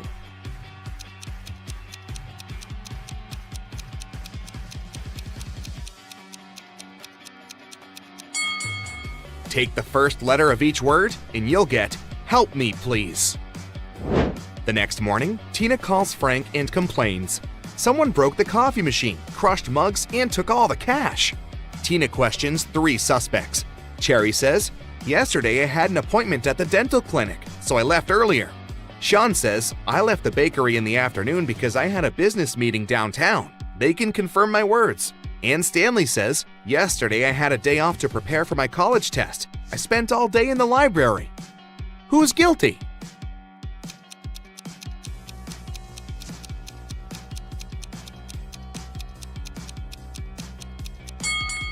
Sean. He dropped one of his cufflinks at the crime scene. Tyler receives a curious delivery. It has streets, but no pavement. It has cities, but no buildings. It has forests, but no trees. Also, it has rivers, yet no water. Can you guess what it is?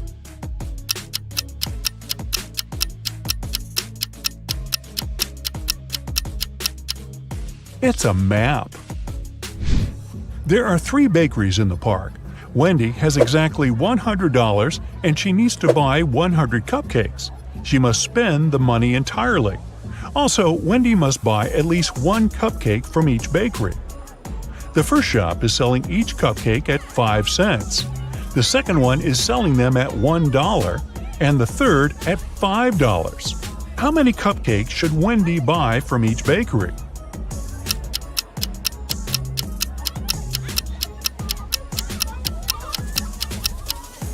To fit the budget, Wendy should buy 80 cupcakes from the first shop, 1 cupcake from the second shop, and 19 cupcakes from the third shop. Brian decides to take a ride on the Ferris wheel. On his way up, someone suddenly throws ice cream right in his face. When the trip is over, he interviews 3 suspects. Zoe says, "I don't eat ice cream. I'm on a sugar-free diet." Peter says, "I didn't see anything, bro. I'm terrified of heights, so I kept my eyes closed the whole ride." And Fred says, "Sorry, I was streaming a video, so I didn't look around." Who is lying?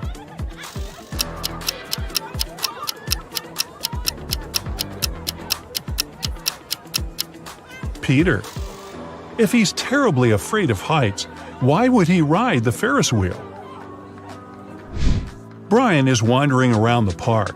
Suddenly, someone approaches him from the back and grabs his phone. The thief is wearing a mask, so Brian can't see his face. The thief runs into a cafe and hides among the customers. Can you help Brian spot the criminal?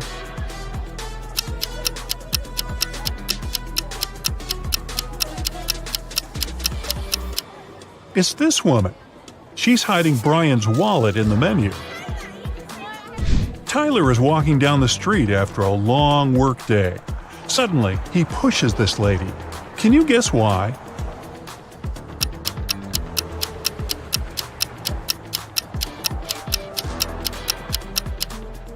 Tyler saved her from getting hit by a car. Tyler keeps on walking and sees a group of ducks crossing the road. Can you count the exact number of ducks?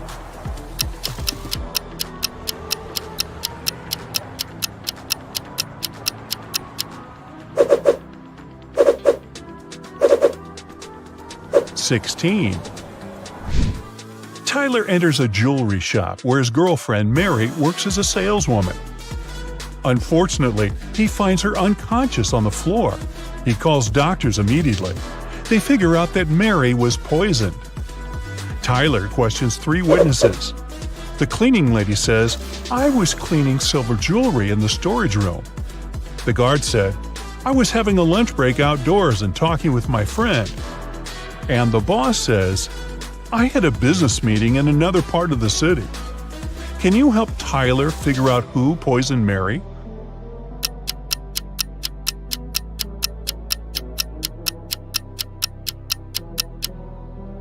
Take a look at the hint that Mary left on the wall. It literally says that the boss did it. A few days later, Mary gets better and decides to prank Tyler. She brings 3 similar boxes to his house. There are 2 delicious cheesecakes in 2 boxes, and the remaining box contains dog food. Let's spin the boxes back and forth. Can you find the pranked box now?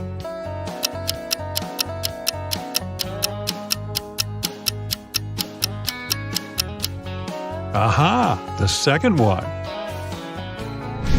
Tyler gets an urgent call from his assistant. Someone painted graffiti at a vegan restaurant in his park. Tyler interrogates 3 employees.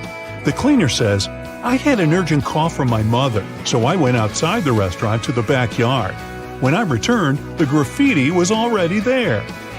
The waitress says, "I was taking an order. Suddenly, I looked out the window and saw a person in a black hoodie. He dropped a paint can and ran away." And the cook says, "I was wearing my earphones and frying chicken wings in the kitchen, so I didn't notice anything suspicious." Who's lying?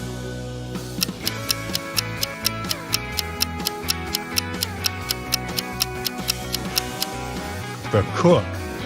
It's a vegan restaurant. Why would he fry chicken wings? After getting exposed, the cook pushes Tyler away and escapes from the restaurant. Tyler follows him. The cook hides in a carnival tent. He puts on a costume to blend in with the crowd. Can you help Tyler find him?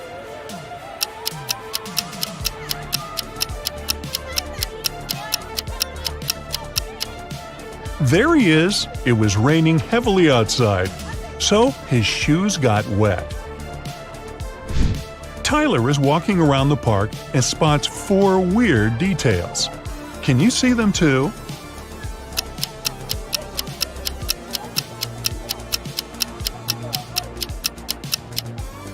This teddy bear has 3 ears. There's no July 34th. There's pink ice cream inside the chocolate ice cream box. And this old lady is carrying a crocodile in a stroller. There are 3 fortune tellers working in the amusement park: Zelda, Salma, and Freya. One of them is an imposter. Can you decide who?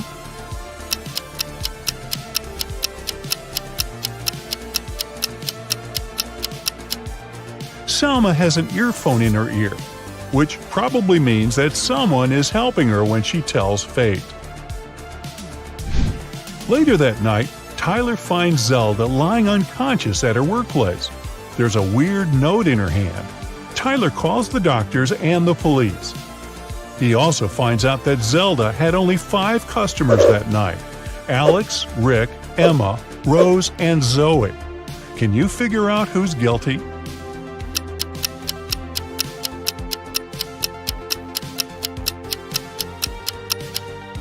Rose. There's a tricky hint hidden in this note. Q plus 1 is R, N plus 1 is O, R plus 1 is S, and D plus 1 is E. Tyler spends all morning in his office. Then he leaves it for a couple of hours to have lunch with Mary. When Tyler gets back, he finds out that someone had robbed him. How?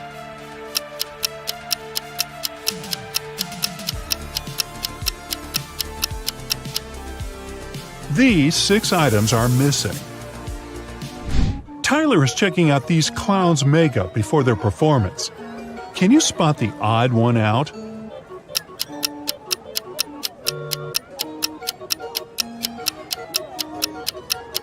It's this guy. He's the only one who has eyebrows. What about these houses? Can you find the odd one out?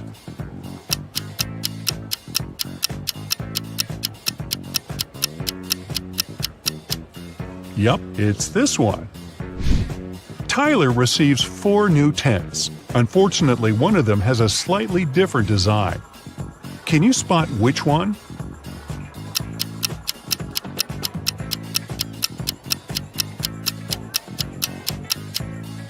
The second tent doesn't belong here.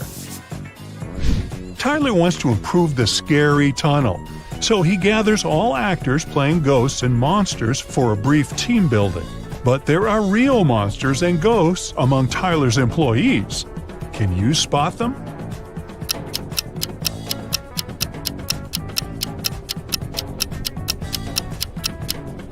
This guy is too transparent for a human. He's a ghost. And huge claws cut through this guy's sneakers, so he's probably a werewolf. Tyler wins a cute teddy bear for Mary. They get distracted for a second and then see that the toy is gone. They look around and find 3 suspects. Can you guess who is a thief?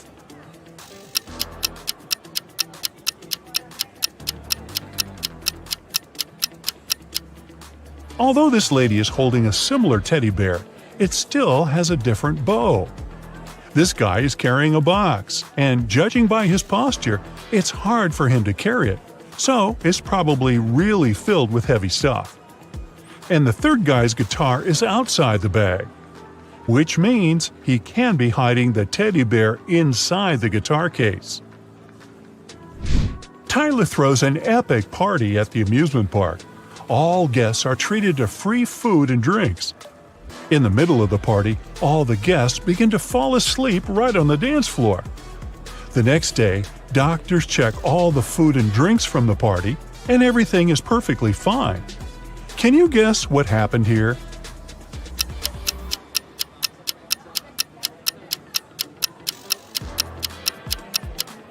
These balloons were filled with sleeping gas. In the middle of the party, they burst and made the guests fall asleep. Annika received a letter where someone asked her out. The letter was sweet, but it wasn't signed, so she didn't know who it was. She was guessing 3 guys. All of them were her college friends. Who do you think asked Annika out?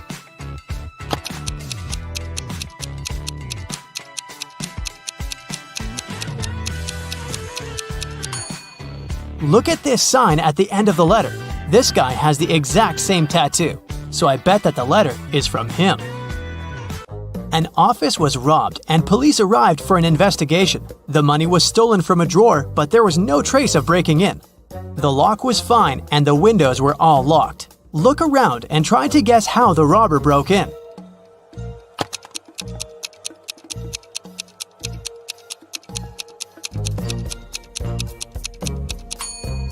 Look at the ventilation gate. It's slightly open. The robber must have used this way to get into the office and get out. A police officer was following a robber around the city. Suddenly, the robber entered the hospital and disappeared. When the police officer entered the building, there were 3 workers. One of them must be the robber who dressed up to pretend to be a doctor. Can you tell who?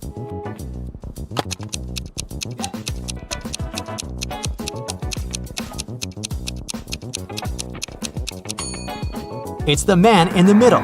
Look at his badge. There's a picture of a woman on it. He must have put on the first pair of clothes he noticed. At daylight, someone painted a wall of a museum, and the police were looking for the person who did it just an hour after it happened. They were roaming the streets of their little town, and they found 3 suspects. Adam said that he'd been at work and just returned. Carter said that he'd been busy painting his fence. Blake said that she'd been walking her dog and didn't know anything about what had happened. Who is guilty?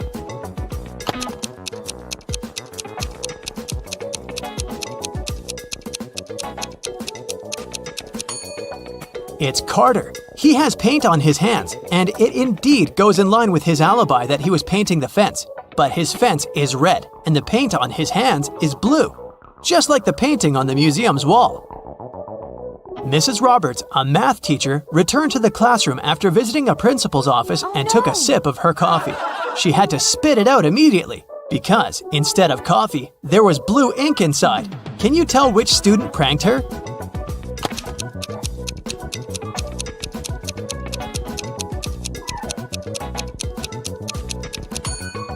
It's this one. Look at his hand. It has ink stains on it. Mrs. Taylor works in a selection committee of a big organization specialized in sustainable and green development.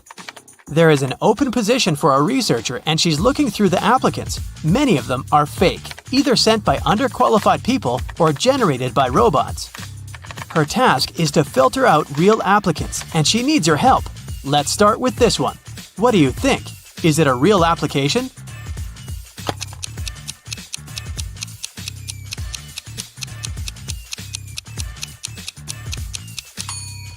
No, it doesn't seem so. This girl was born in 2003, so she's 19 years old. She's way too young to have a PhD. She must be lying. Okay, here's another one. What do you say?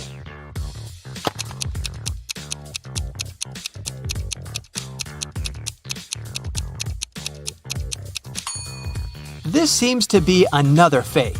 Look at his birthday. There was no February 29th in 1991. This application must have been generated by a robot. Okay then, here's the next candidate for you. What's your call?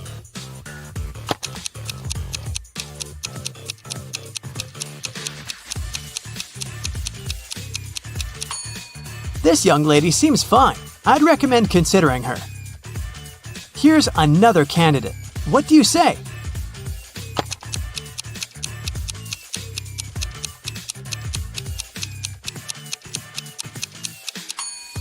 He seems fine to me too.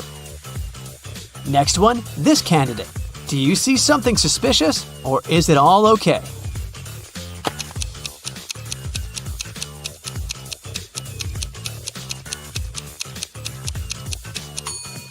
Of course not. Look at the photo. It's some random photo of a cat. People don't use such pictures in their CVs. It must be a computer-generated fake. Okay, one last candidate to consider. In or out? What do you think?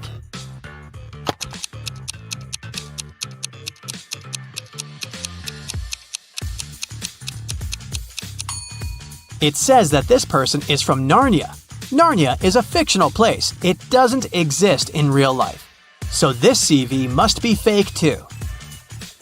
A woman called the police and reported that she was robbed. She said that she was in a restaurant bathroom, fixing her makeup when someone attacked her from behind. She couldn't see the person and didn't know what they looked like. The police didn't believe her. Why?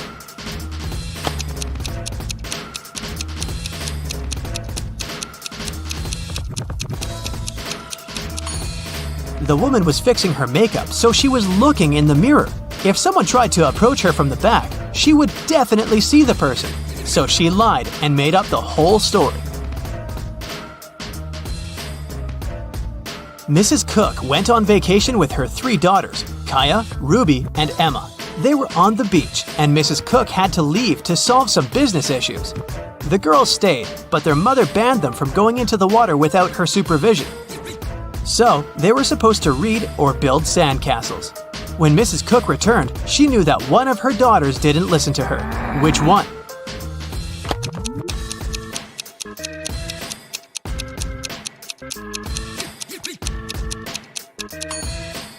It's Kaya. Look, her hair is wet. This wouldn't happen if she didn't go into the water. There was a robbery in a neighborhood. Someone stole the seeds of rare and beautiful flowers from Mrs. Patterson, which she brought from abroad. The police interrogated several neighbors. Mr. Clark said, "I don't work in my garden at all." Mrs. Moore said, Mrs. Patterson showed me these seeds and gave me a couple of them, but I'd never steal anything. Mr. Campbell said, "I'd mind my own business." Who stole the seeds?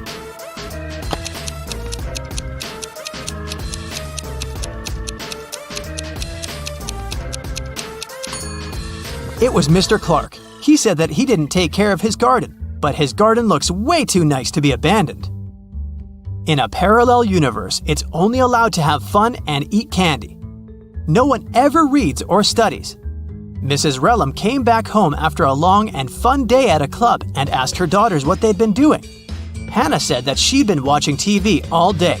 Elle said that she'd spent a day in the water park. Ava said that she and her friends had had a candy-eating marathon. Still, Mrs. Relham could tell that one of her daughters lied and had actually spent all day studying. Who was it?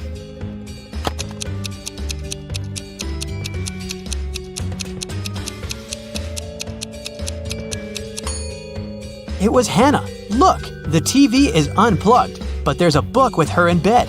She's definitely been reading it. On the weekend, Kira and her friends were supposed to celebrate a birthday of a friend online, but Kira didn't feel like it and didn't show up.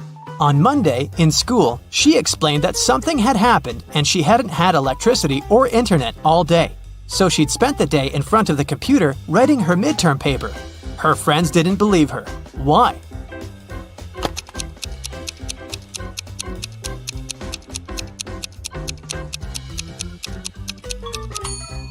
If there was no electricity, she wouldn't be able to work on her computer because it doesn't work without electricity. I'll keep checking how attentive you are, and here are some more tasks for you. Now I'll show you 2 apartments and you have to figure out which one of them was robbed. Ready to start? Here's the first pair. What do you say?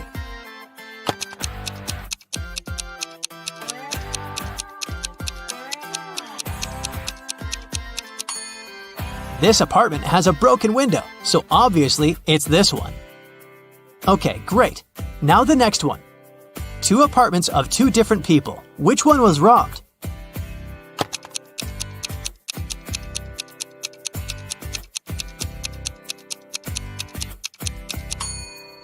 This one is way too trash to be a regular mess. I bet it was robbed. Another pair of apartments. Can you see which one someone had broken in?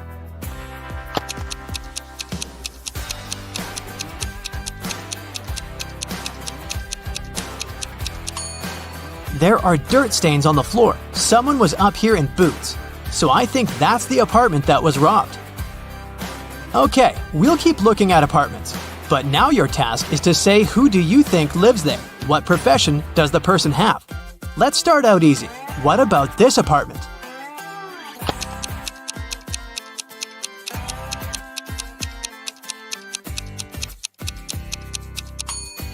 Paintings, brushes, it definitely belongs to an artist. What about this one? Do you have any ideas?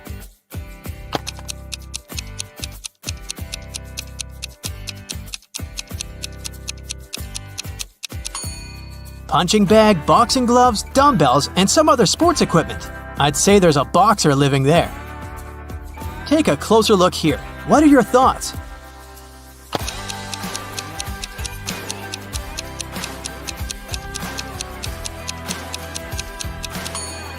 A huge desk, many monitors and keyboards, a microphone, a headset, posters of some video games. I bet it's a room of a gamer or streamer.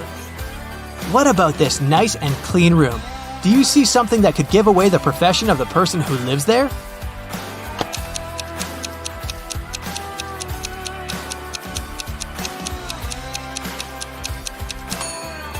There's a ballet bar, and there are also some tutus in the wardrobe. It's the room of a ballerina. And some more tasks for you. I'll show you some photos and you'll have to find what's wrong or odd about them. Here's the first one. What do you say?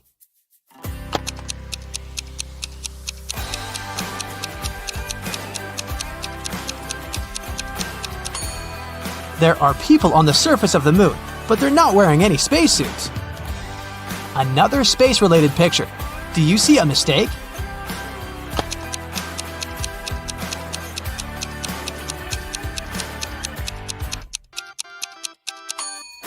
Look closer.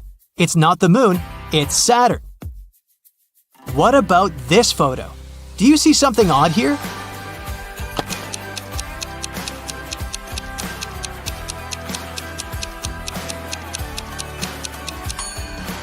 Look at the way this guy is eating a banana. Several birds landed on trees, one bird for one tree. But in this case, one of them didn't have a tree of its own. Then they regrouped, with two birds sitting on one tree. After this, one tree was left. How many birds and trees are there?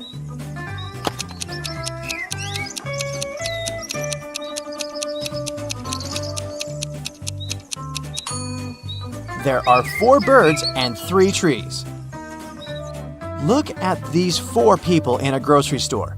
Can you figure out who's going to steal a watermelon?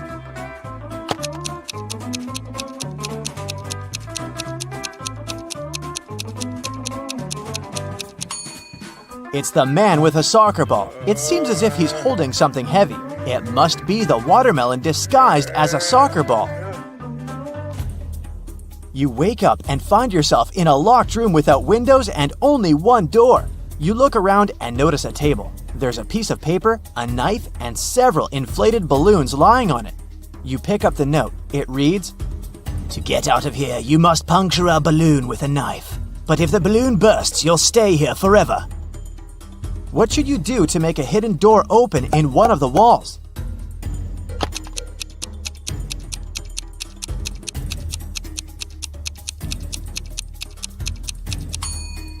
You should deflate one of the balloons. After that, you can easily puncture it with a knife.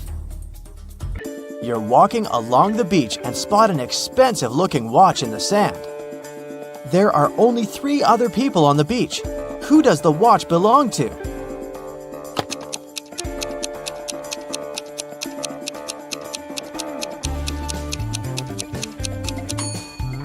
This guy's watch is in his pocket. The tan line on this girl's wrist doesn't match the shape of the watch.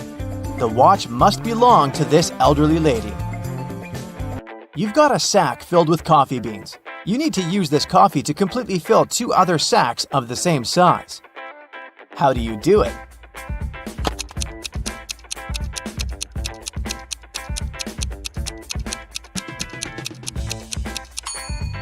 Put one empty sack into the other and fill them with coffee. 3 young men came to a coffee shop to prepare for their final exam. A waiter came up to them and asked, "Does everyone want coffee?" The first guy said, "I don't know." The second man answered, "Nah, I don't know." And the third one answered, "Yes." Can you figure out what the first 2 guys ordered?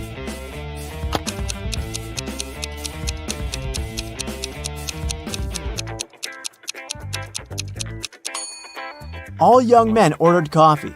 Each of them wanted to have this drink, but the first 2 couldn't know if it would be everyone's choice. If the first 2 guys hadn't wanted coffee, they'd have simply said no.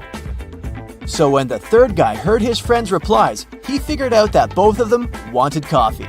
And since he was going to get a cup, he said yes. You have to think outside the box to crack this one. 1 is to 3 as 3 is to 5, and 5 is to 4. And 4 is the magic number. Can you figure out the pattern?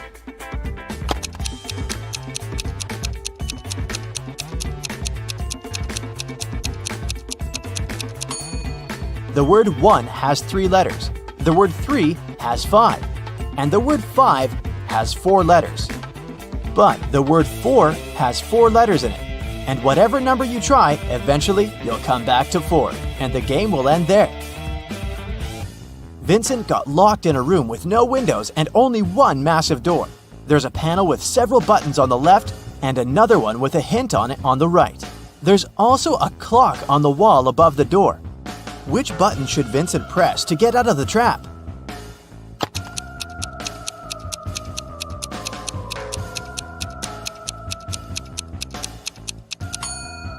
The green triangle, the numbers on the panel represent hours. If you connect them on the clock face, you'll get a triangle. Add this number to the same one and multiply the result by 4. Then divide it by 8 and you'll have the very first number again. What number is it?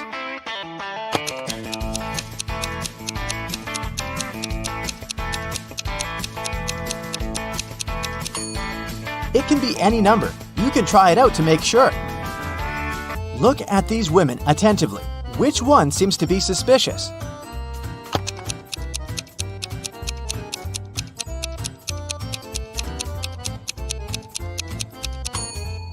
It's the one on the right. The woman on the left was just adding some ketchup to her dish. See that bottle? But look at the pie the woman on the right is holding. There's a smartphone peeking out of the pie. What's it doing there? It's very suspicious. The police knocked on Michael's door late in the evening. They had a search warrant. They accused the man of stealing a big sum of money from a supermarket. Mike claimed that he hadn't left the house all day, but one of the detectives saw something in his living room, and it led to the man's arrest. What was it?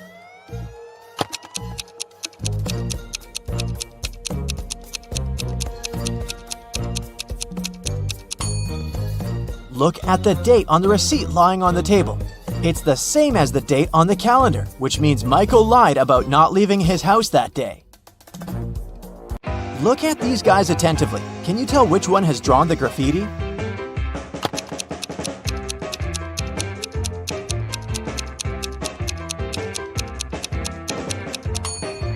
It's the guy on the left. He has some spray paint on his hoodie.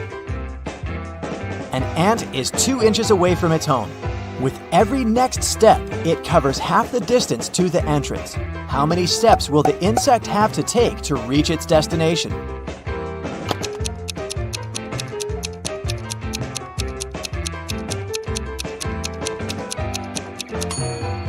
The ant will never reach the door because every time it'll travel only half the distance.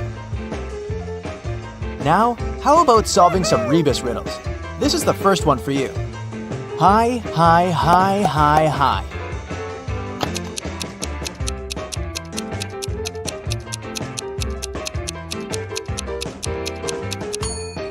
That's high five. The next one, noon good. What's this?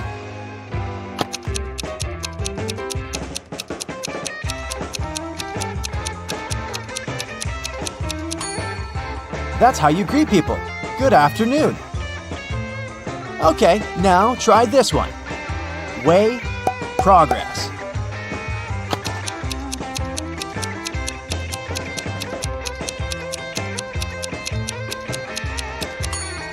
It's progress underway. Now let's check how attentive you are. Try to figure out what's wrong in the following images.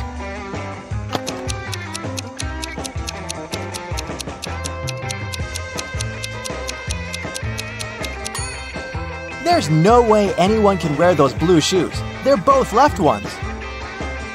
How about this one?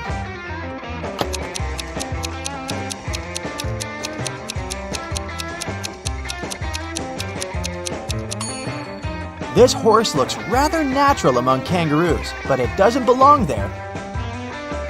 What's wrong in this picture?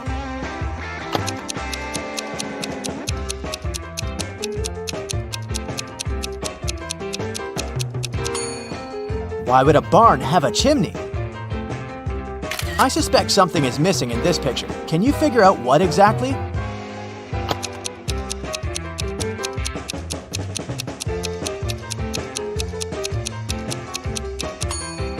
The bus doesn't have side mirrors and windshield wipers. Detective Lucas was called to investigate an accident. A car crashed into a store window and smashed the glass. There are 2 suspects. Both of them deny their involvement. Detective Lucas doesn't need much time to figure out who the culprit is. Do you know the answer too?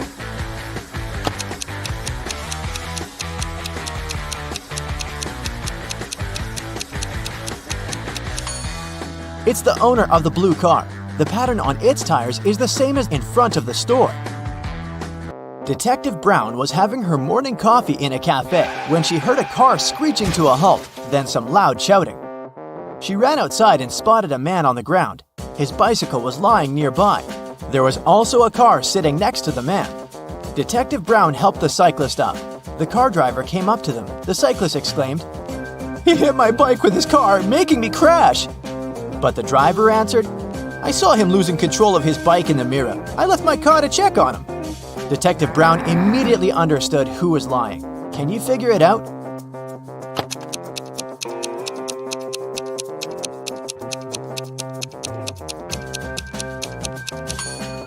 Strangely, the car doesn't have side mirrors, and all that stuff in the back seat blocks the view of the road, so the driver couldn't have seen anything in his rearview mirror either. He's lying. A man wearing a hat, a bandana covering his face, and dark sunglasses robbed a bank. The police have 3 suspects. Look at them and try to figure out which one is the criminal.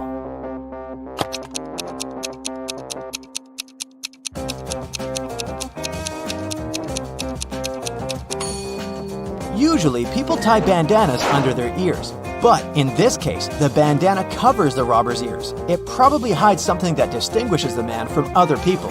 The criminal must be that man with only one ear. When Louisa entered the office, she noticed that her colleague Anna was very upset. It was the beginning of the working day, but someone had already stolen her purse. Only those who worked in the company could get into the office. Louisa questioned her colleagues. Maria, who worked in IT, said she'd been fixing somebody's computer. Jane, the secretary, answered she'd been on the phone with some clients. Andrew, a sales manager, said, I've just returned from a 3-hour-long meeting. I'm exhausted. Can you figure out who took the purse?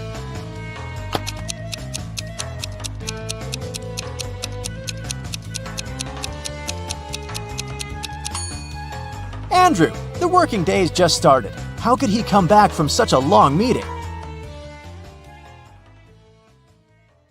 Larry is a college professor. He gives his worst student, Mike, a task to write an essay within a week. 7 days later, Mike sends Larry a message begging him to postpone the deadline for 3 days. Larry agrees. 3 days later, Larry claims the essay, but now Mike asks for a 5-day delay. Larry is very kind, so this time he agrees too. 5 days later, Mike shows Larry a burning candle and says, "Sir, can you please postpone the deadline till this candle wick burns out?" Larry laughs and agrees. Mike laughs too, because now he can forget about submitting the essay. Why?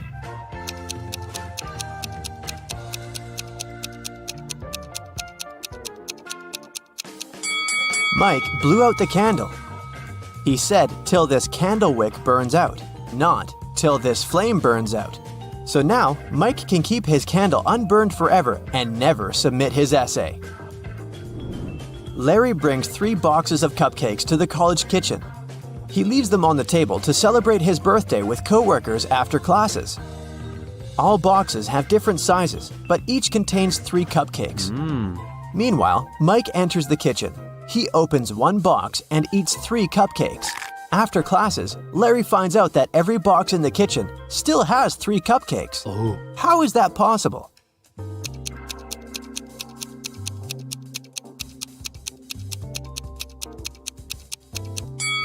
Mike ate cupcakes from the largest box, and then he put a smaller box into the empty box. So when Larry opened the remaining 2 boxes, each of them still had 3 cupcakes. After classes, Mike invites Wendy on a date. Since they're both broke, they decided to take a bus ride and then walk back. The bus speed is 9 miles per hour, and the guy's walking speed is 3 miles per hour. What's the maximum distance they could ride on the bus if they must come back in 8 hours?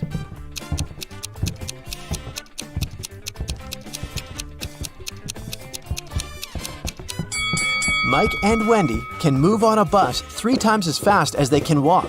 Therefore, they should spend 3/4 of their time walking and only 1/4 on a bus ride. So to fit into the 8-hour limit, they should ride for 2 hours, going 18 miles, and then walk back in 6 hours. Mike and Wendy are walking down the street and notice one very curious thing. It has 3 eyes and all are in a straight line. When its red eye opens, everything freezes. Can you guess what they see?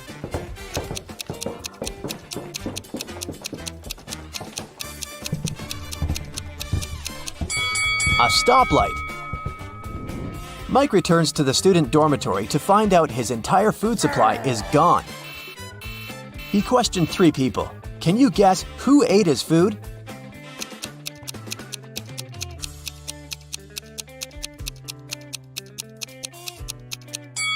The guy on the right. He has crumbs on his mustache. Mike goes to the library to study archival newspapers. This newspaper is supposed to have 60 pages, but pages 24 and 41 are missing. Can you guess which other pages won't be there too?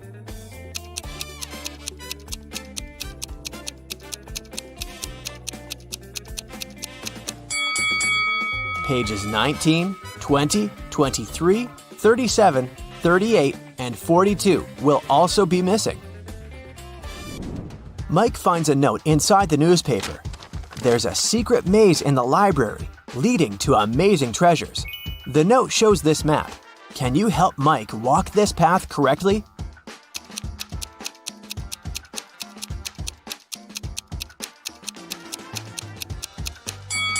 Here's the right way. Mike walks through the maze and finds this bookcase. One of the shelves is fake. Can you spot which one?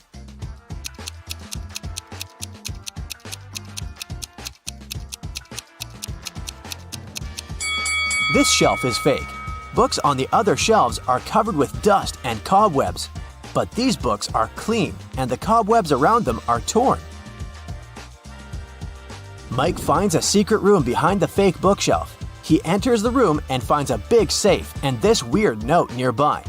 The safe is locked, and Mike needs to enter a 9-letter password to open it. Can you help him crack the code?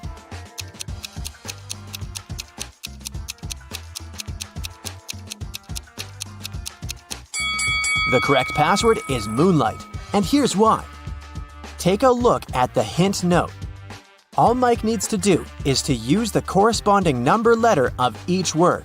The first letter in the maze is M. The third letter in looks is O. And the second letter in roses is also O. And so on. Mike opens the safe and finds 3 identical gemstones and a note. Suddenly, the door to the secret room slams shut and the walls begin to shrink. Mike reads the note. Only one of these diamonds is real. Find it and put it into the lock. You only have 15 seconds. Good luck. Oh no. Can you help Mike spot the fake diamonds?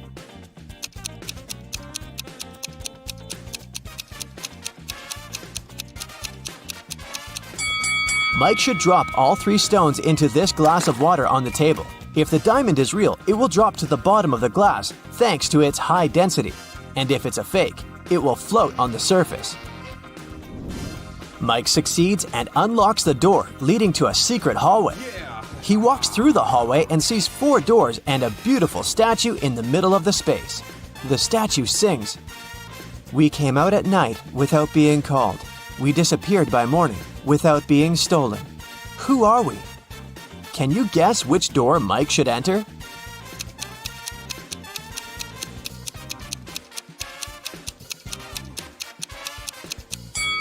The song has a hint for Mike. The statue is singing about stars. Therefore, Mike should choose the door decorated with stars. Mike enters the next room and meets a queen. She says, "Hello, stranger. I have a task for you. If you succeed, I'm gonna reward you with wealth and fame. But if you fail, you'll stay here forever as my prisoner. I want to renovate my kingdom so that all my 10 castles are connected through 5 straight walls. And each wall must connect 4 castles together. Also, at least one of the castles should be protected with walls." Then, the queen shows him this picture and continues, "My royal architect failed to give any solution that meets all my wishes, but he suggested this plan. Do you have a better idea?"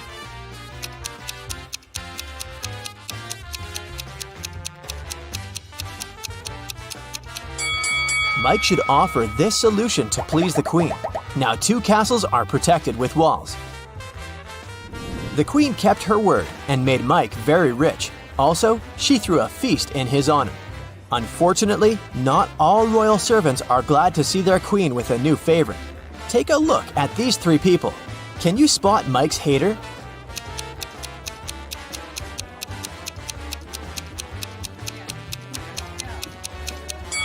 Although this friendly-looking lord gives Mike a bag of gold coins, there's a snake hiding inside his gift.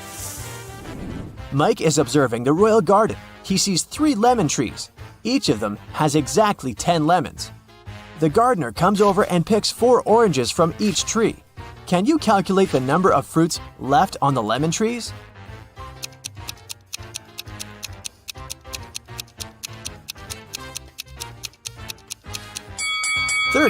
Oranges don't grow on lemon trees. The queen tells Mike an amazing story. I'm fond of dragon racing. On Sunday, I rode to see a race in a cozy village outside of my kingdom. 5 days later, on Monday, I went home. Can you explain this, considering that she doesn't have a time machine?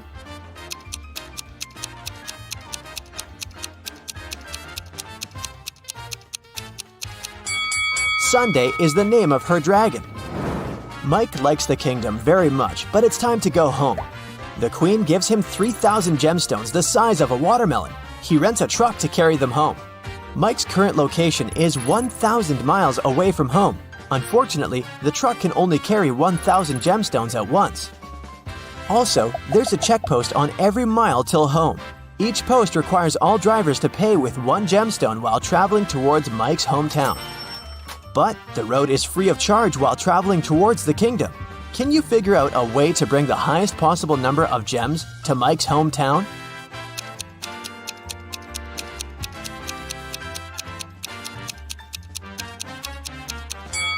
Mike should make 3 trips of 1,000 gemstones each till mile 333.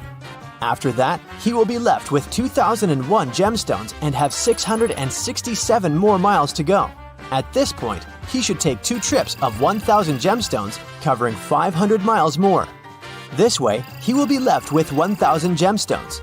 After riding the remaining 167 miles, Mike will be left with 833 gems. And he'll still be rich and fabulous. Veronica works in an aqua park. She turns on their shared laptop to write down some tasks. But, unfortunately, her new coworker Frank had changed the password. Can you help Veronica figure out the new code without asking Frank?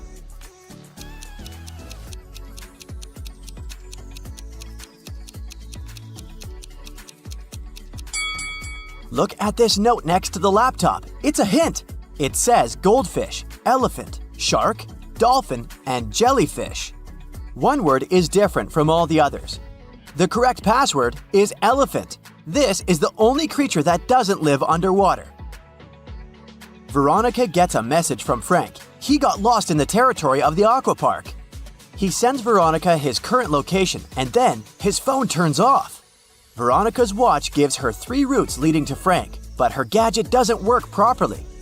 Only one of these routes will actually take her to Frank. Can you help her find the correct way?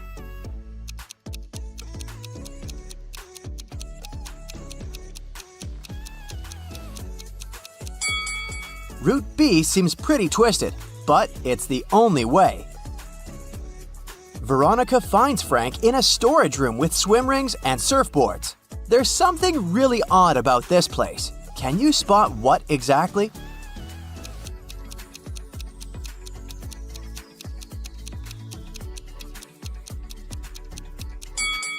There's a shark hiding among the surfboards.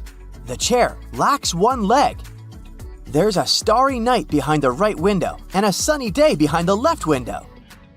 Veronica wants to challenge Frank's intellect, so she asks him to decide which one of these 2 triangles is smaller. Can you help him?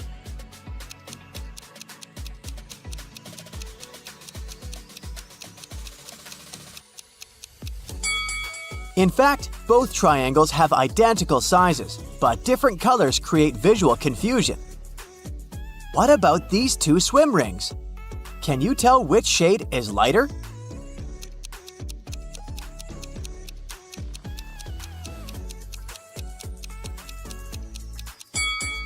This one. And what can you say about these 2 flamingo rings?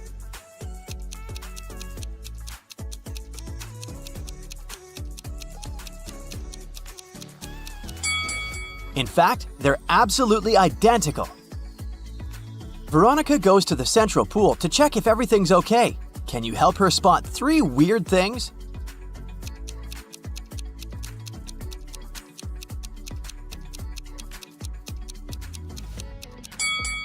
There's a fried chicken swimming in the pool along with people. The pool lifeguard is turning into a werewolf.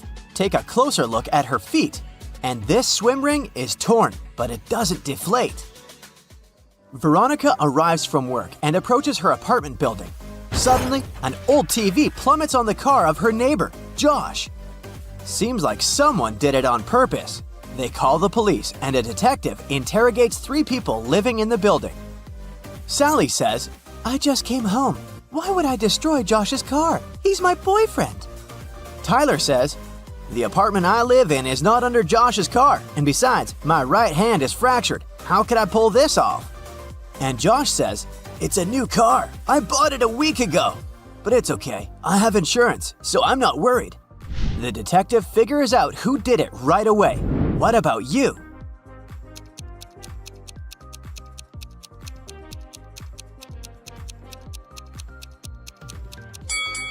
If Tyler's hand is fractured, how is he using the same hand to eat lunch and drink coffee? The fork he was using and the mug are both kept on the right-hand side. Veronica lives alone. She spots something really creepy and yells. Why do you think she reacted this way?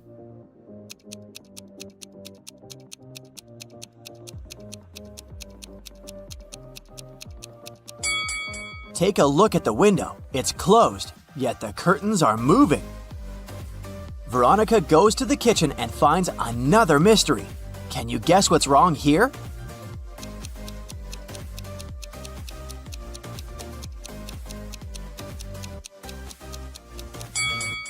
The clock on the wall shows 6 p.m. and the electronic clock on the microwave says it's 9 a.m. Meanwhile, it's nighttime outside the window.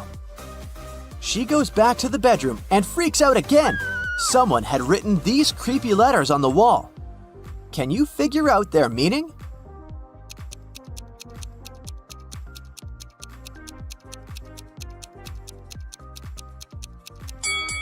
To solve this riddle, we should replace every letter in this note with the one before it in the alphabet, and we'll get library. The next day, Veronica goes to the local library hoping to learn more about paranormal activity in her house. She spots one ghost among the visitors right away. Can you find it too?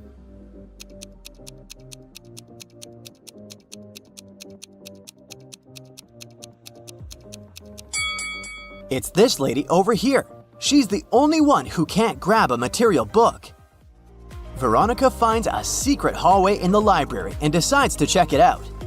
And eventually, she gets lost. Now, Veronica needs to choose one of these 3 doors to escape. There are thousands of venomous scorpions behind the first door. The second path is all filled with the most dangerous magical potions. They are all fatal for any human when injected. And there's a tank with a family of crocodiles behind the third door. Which way should Veronica choose?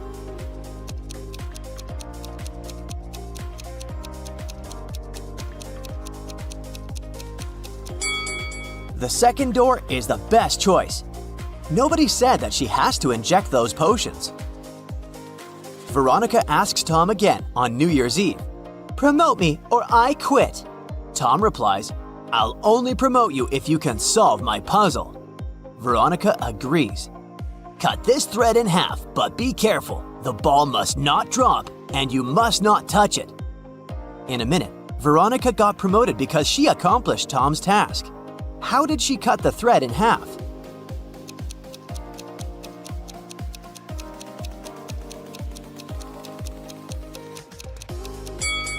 Veronica tied a knot in the middle first, and then she cut the thread in this manner.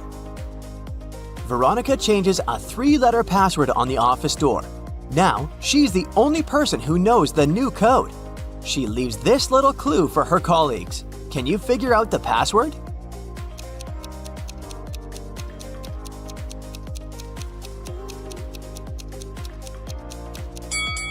The number of flowers shows which letter you should take away from the word flowers. so the new code is OWL. Veronica receives a complaint from the aquapark guests. Someone covered swim rings with paint, and now everyone who uses them gets stained. Veronica interrogates 4 witnesses among the swimmers. All 4 claim they didn't do it, but Veronica knows for sure who pulled the prank. What about you?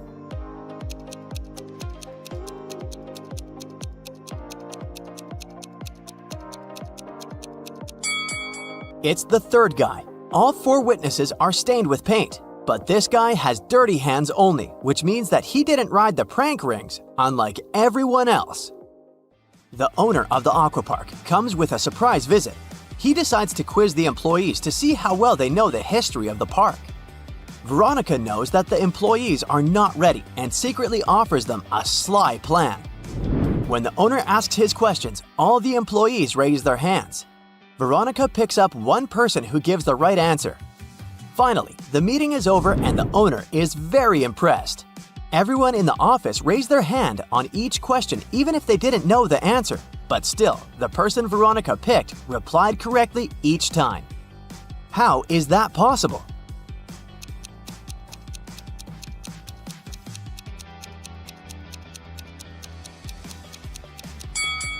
Veronica had instructed her employees to raise their right hand if they knew the answer and raise their left hand if they didn't. All she had to do was to always pick the one with the right hand raised. Veronica downloads a dating app, hoping to meet someone special. Here are several pictures of cute guys, but one of them lives with his wife. Can you tell who?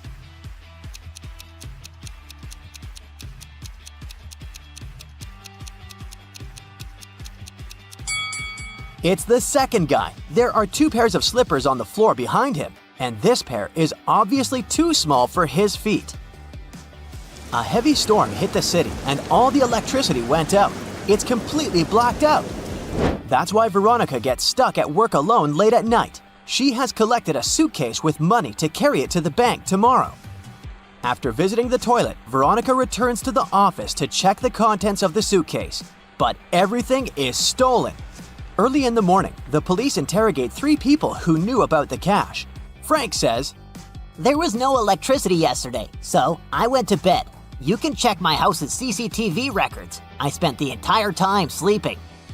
Tom says, I have a dog. She was terrified because it was too dark. I was singing songs to keep her distracted. And Nina says, I lit a candle to read a book and fell asleep in a chair right away. In 4 hours, your call woke me up. Who is lying?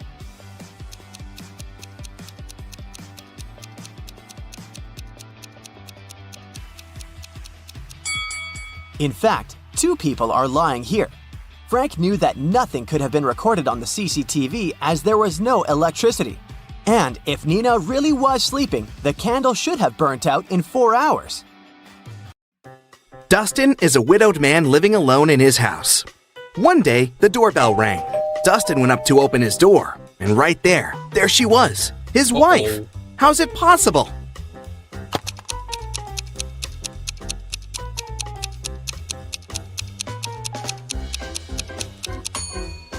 I hope you kept your eyes wide open for this one. Look, there's a photo of Dustin and his wife on the wall. His wife has a birthmark on her cheek. The woman that just appeared doesn't have it, so it must be Dustin's wife's twin sister. Dylan was grounded, and he wasn't allowed to meet even his girlfriend for a week. One evening, when Dylan's mom returned home from work, she found Dylan in his room and asked him if he'd met anyone that day. Dylan said that he'd been at home, studying all day. His mom didn't believe him. Why?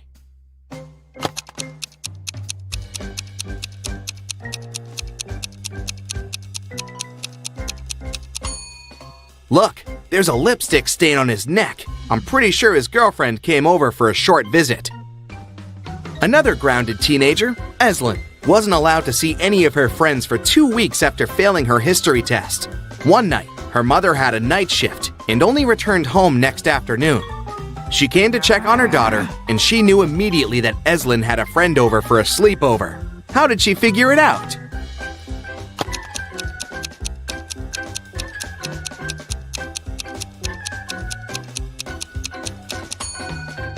Examine Eslyn's room carefully. 2 plates, 2 cups, 2 forks.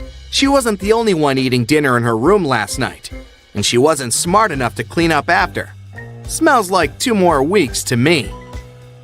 Miss Virginia Dell is a rich young lady who had a beautiful and expensive jewelry collection behind a glass in her dressing room. One morning, she found that someone broke the glass and stole her jewelry. Miss Dell's cleaning lady claimed that she had cleaned the room at around 5 a.m. and the jewelry was still there. Virginia's best friend, who was staying in her house that week, said that she had never even walked in the dressing room. Virginia's cousin, who was also staying with her for the holiday, said that she'd walked in the dressing room in the morning, but hadn't paid any attention to the jewelry, and for sure hadn't stolen anything. Who is the liar?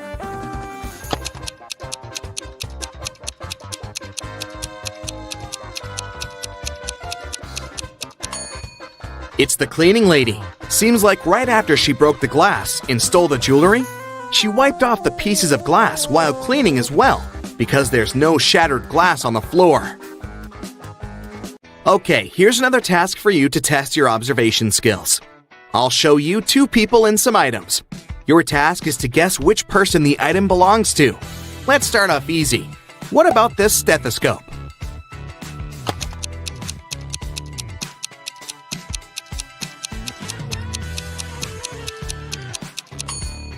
Well, it should definitely belong to this doctor on the right. 2 more people. Any guesses who the owner of this bracelet is?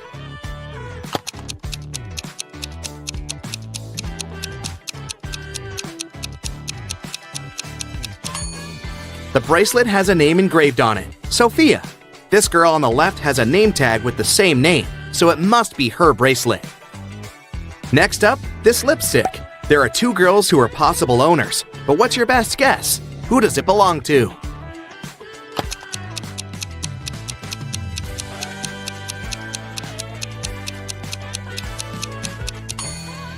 It must be this girl. Both of them are wearing lipstick, but this girl has the exact same shade as the lipstick itself. Earring and 2 girls again to choose from. Any guesses?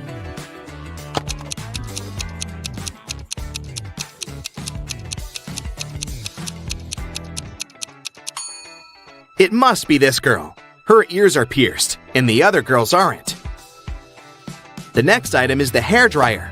Who do you think it belongs to?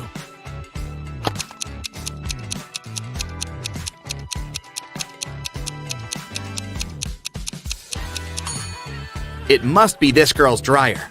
She has long hair, and the other guy is bald. Okay, this one is more fun. The next one we have to place is this cute little cat. Who do you think is its owner?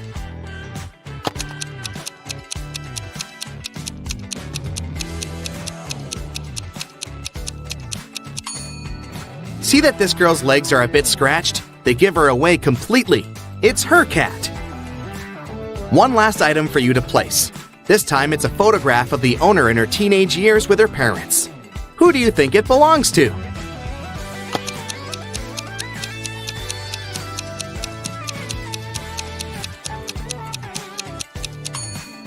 The teen in the photo is a redhead with green eyes. There's just one redhead girl with green eyes, and here she is.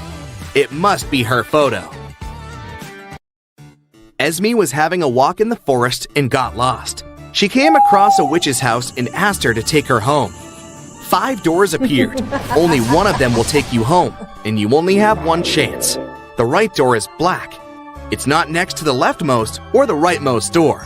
It's not the door in the middle either. Which door should Esme choose?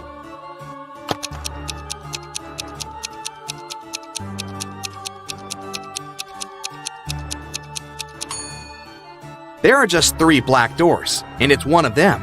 It's not the door next to the leftmost or the rightmost one, so the 4th door is eliminated.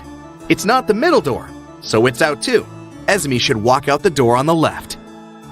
Eiko woke up in a dark dungeon without remembering what happened. She looked around and saw a metal door. Unfortunately, it was locked, and it required not just 1 password, but 4.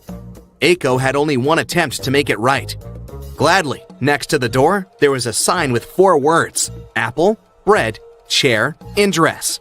Which word belongs here?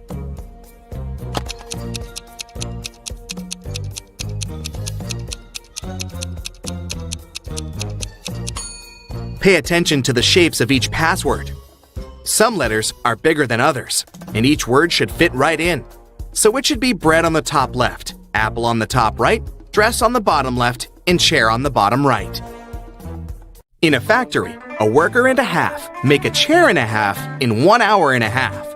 How many chairs does one worker make in one working day, which is 6 hours?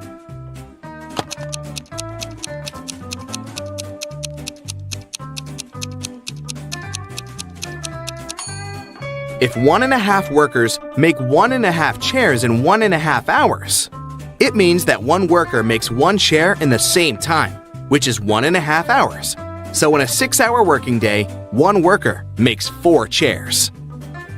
It was a lazy day, but as soon as it started raining, a city's police officer got a call. Mr. Jones said that someone had just bumped into his car and drove away. The officer arrived. They found one person nearby fixing his car's tire. Mr. Jones said that it was the gentleman who had bumped into his car. The gentleman said that it couldn't be true, since he had been trying to fix his car for over an hour now and was there the whole time. Who is lying?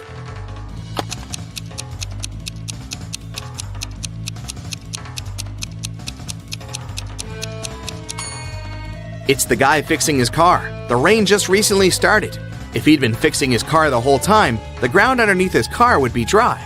But it's wet, which means his car broke down just recently, probably when he was driving away after the accident. A crew of pirates arrived at a deserted island in the Caribbean at night. In the early morning, the captain went ashore to find his secret stash with all the treasures hidden in it. But when he reached it, the treasures weren't there. Someone from his crew had gone ashore earlier and stolen all of it. There were 3 suspects: Bill, first mate, Gil, bosun, and Will, cook. All of them denied stealing anything, but the captain knew who was lying. Who?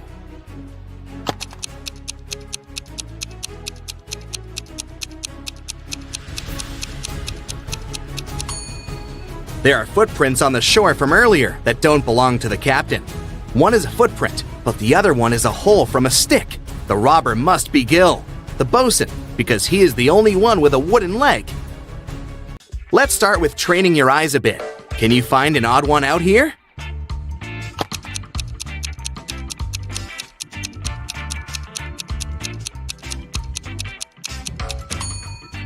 Yes, that's the one. Another one for you. Look carefully, and you only have several seconds to find the imposter.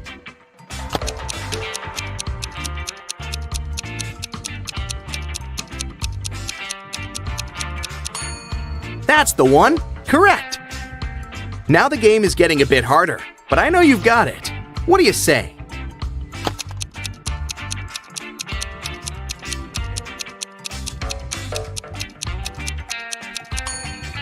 Here it is. Did you find it? Okay, last one of these, the hardest one. Do you see the odd one out this time?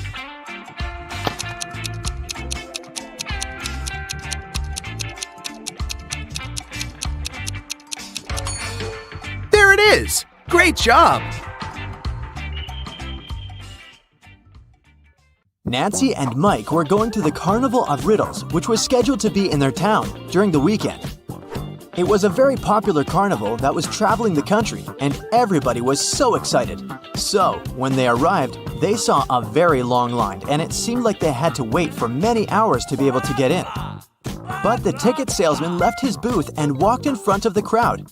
He said that he was going to give a riddle to everyone. Since this was the Carnival of Riddles, those who could answer correctly would be able to get inside earlier than others. The riddle was this: I am the beginning of eternity. I am the end of time and space. I am the start of every end. I am the end of every place. What am I?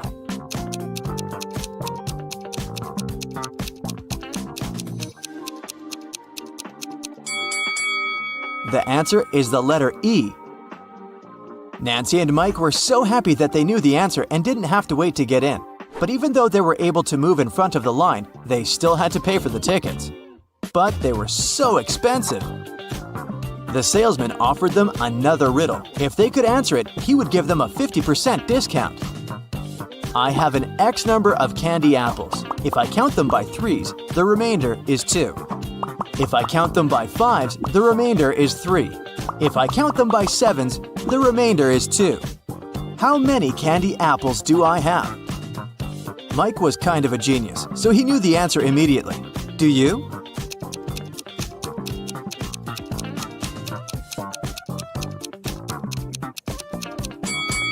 The answer is 23. Nancy and Mike were glad to have been able to save some cash to buy snacks. Nancy wanted to get something sweet for herself and her brother, so they went to the candy booth. They had 3 options to choose from. They could either buy cotton candy, candy cane, or a candy apple. Which one should they pick?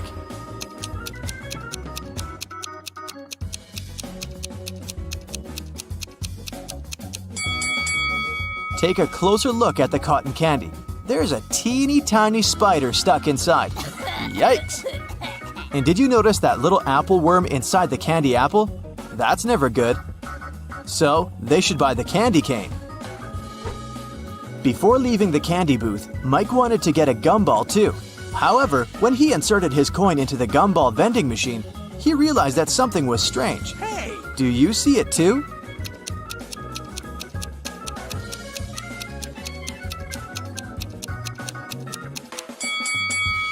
Look inside the machine carefully. Not everything in there is a gumball. This and that are eggs. How weird is that? Hey! After eating their candy, they came upon a tent with a sign that said, "Enter if you want to see real magic." They were intrigued, so they decided to walk in. There were 3 different magicians. The first was holding cards in his hands. Then he made them disappear. The second one also had cards, but he was making them levitate. And the third one put a pen through a card, but the card was unharmed after. Only one of them was capable of real magic, and the others were just doing tricks. Can you tell who?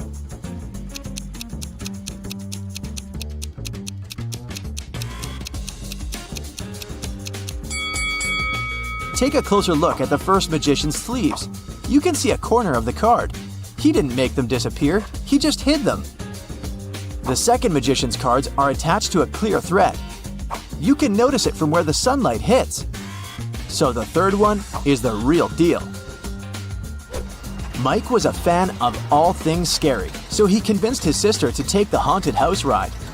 As their cart moved inside the dark tunnel, they encountered 3 different monsters along the way. A zombie, a ghost, and a mummy. Little did they know that one of them was a real monster. Can you tell which one?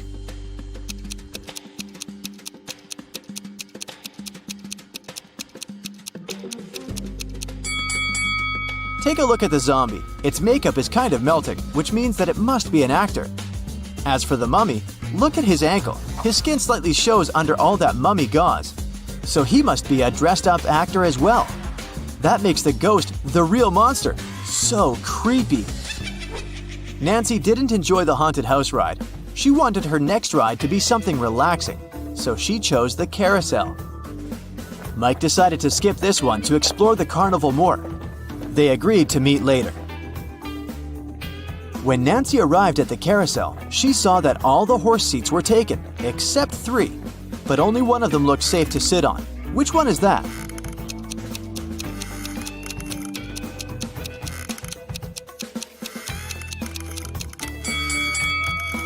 The second horse mount is cracked. It's not wise to pick that one. And the third horse is slowly moving back and forth even though the carousel is not rotating yet. Its screws must be loose or something. So she should choose the first one. It's the cutest one anyway. As Nancy was enjoying the carousel, Mike decided to check out the Hall of Mirrors. The information board said that only one person was allowed inside. Mike entered and had so much fun enjoying all the funny reflections of himself on the weird mirrors. But then, suddenly, he screamed with fear. Why is that?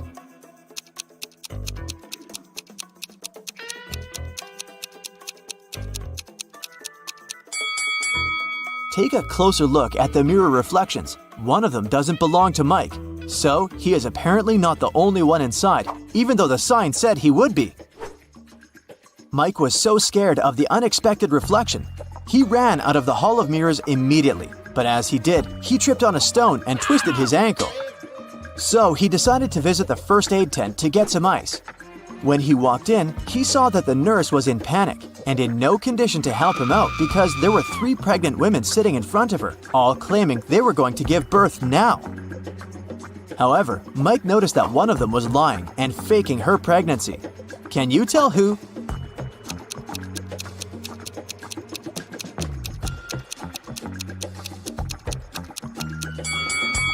Girl number 3 is clearly the liar.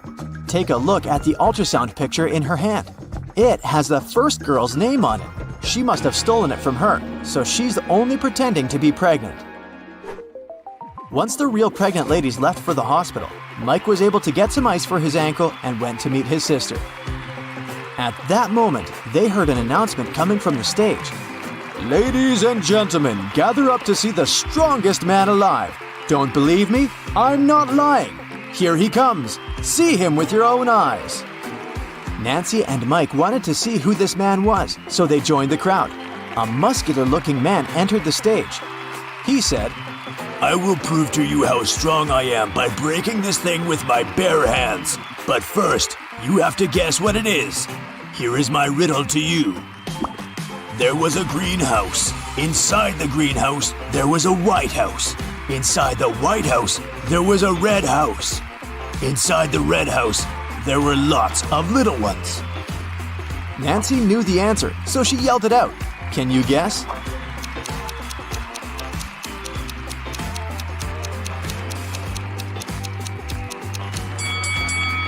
It's a watermelon, and the strongman was able to break it with his bare hands indeed. So cool! Nancy and Mike were tired, so they decided to call it a day and go home. But before that, they wanted to get a souvenir from the carnival. They picked a beautiful fridge magnet. When they paid for it, the gift shop salesman put 3 cups upside down on the table and placed their money under one of them. He said he would give their money back and the magnet for free if they could guess which cup had their money after he performed his trick. Watch carefully. Nancy knew where the money was immediately. How about you?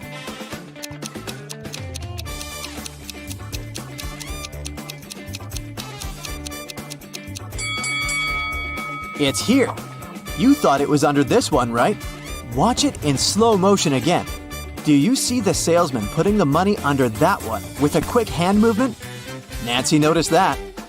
What a fun day. 5 people wake up in a huge hall. None of them remember who they are or how they got here. They see a giant closed door. The people look around the room and notice something strange.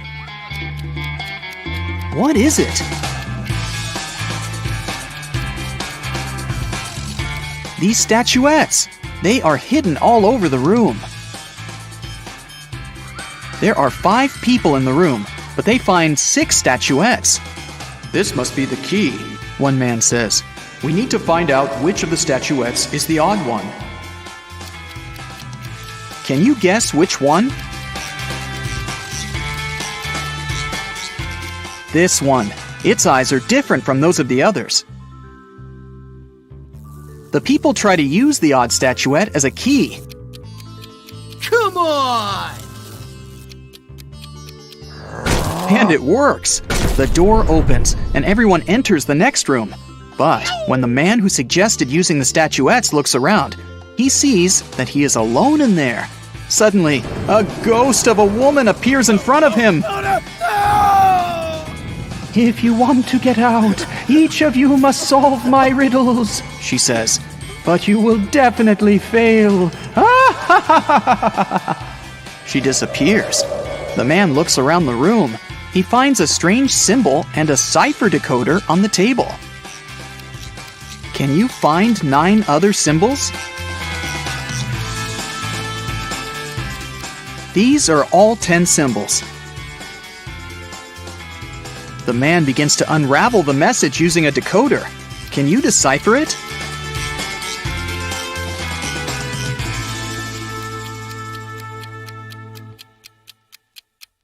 It says page 52. The man opens the book lying on the table. On page 52, there's a riddle written in an ancient language. If you have me, you want to share me. If you share me, you haven't got me. What am I? The man immediately guesses the answer. Can you? It's a secret. The man is surprised that he was able to read the riddle written in an ancient language. The answer is the password to the door. He types it in, and the door opens. Suddenly, he remembers. His name is Thomas. He's a linguist and a cryptographer. Meanwhile, in another room, a young man finds himself in a beautiful place full of plants. There are 3 flowers on the table. They giggle maliciously. The sign in front of them reads, "Lying Flowers." The first flower says, "You'll never get out of here, and you'll never get rid of us. Just give up already." The second one says, "I don't remember how you can get rid of us. It was either cutting or uprooting us." The third one says, "Uprooting and plucking us are both proper ways." What should the guy do? Cut the flowers, uproot them, or pluck them?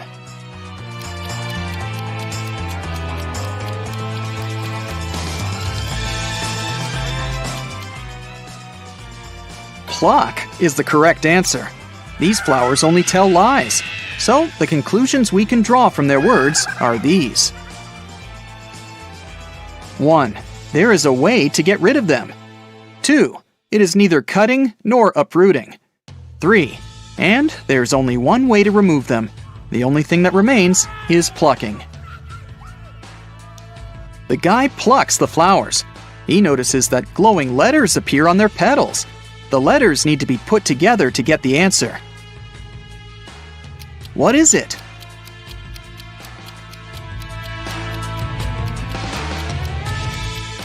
The word is basket. The guy examines the basket and finds a folded note at the bottom. He unfolds it and reads this riddle. In a pond, there are some flowers with bees hovering over them. How many flowers and bees are there if both of the following statements are true? 1. If each bee lands on a flower, one bee won't get a flower. 2. If every 2 bees share a flower, there is 1 extra flower. Can you help the guy crack this riddle? There are 4 bees and 3 flowers. Suddenly, a sunflower bud appears on the table. The guy uses it as a key to the door, and it opens. And then he remembers. His name is John, and he's a gardener. In another room, a girl finds herself surrounded by beautiful crystals and gemstones. On the wall, there's a board with the names and pictures of different gems. Some of the gems are the answers to these riddles. 1. Did you know that the queens and the kings of all times really enjoyed that pretty purple color of mine? 2. My name is like water. I'm as blue as the sea. Can you guess what I am and which picture is me? 3. Hey, I am from water as well. I'm seen in strings and found inside a shell. 4. You know me so well. Come on, be excited. I created the city where a wizard resided. 5. I sound like danger, but please don't be scared. I'm striped like a cat and named after its stare. Can you match the riddles and the gems?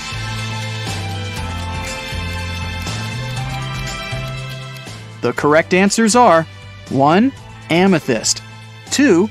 Aquamarine, 3. Pearl, 4. Emerald, and 5. Tiger's eye. The girl hears some noise and notices that the box on the table has opened. She comes up to the box and reads the next riddle. The queen went to the king to complain about her lady-in-waiting. In the morning, the queen put her amethyst necklace in a jewelry box to protect it from sunlight. No wonder, this stone tends to fade in the sun. She spent the day in the library reading books. At one point, she looked out of the window and noticed her lady-in-waiting. She was sitting in the garden, wearing the queen's necklace. The lady-in-waiting began crying and said this was not true. She would never steal from the queen. The king opened the jewelry box and found out that the necklace was still inside. Who is lying?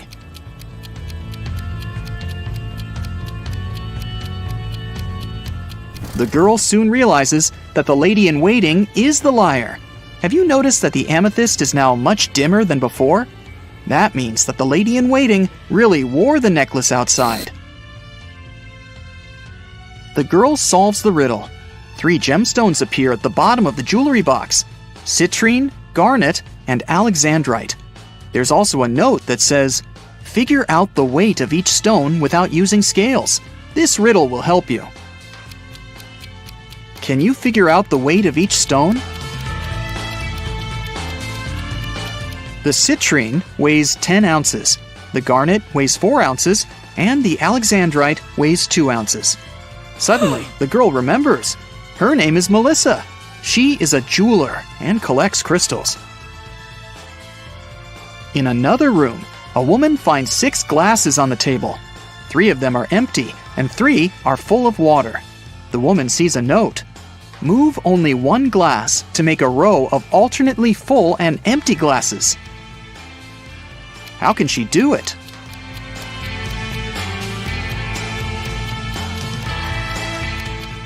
She should take the 5th glass and pour the water into the second one. Suddenly, the glasses disappear. Instead, 2 sets of different ingredients and a note appear on the table. The note says, "Find 3 differences." Can you spot all of them?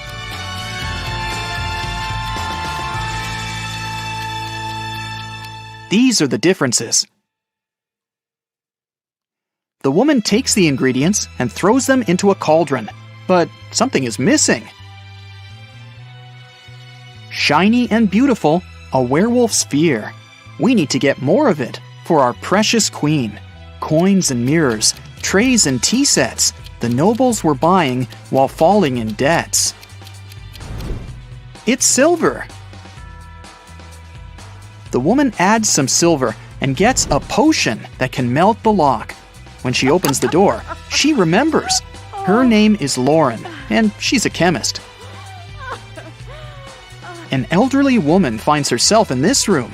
She spots 4 photos on the table. All the photos seem to be taken in different periods of time. The note says, "Is there a person who is present in every photo?" Can you help the woman figure it out?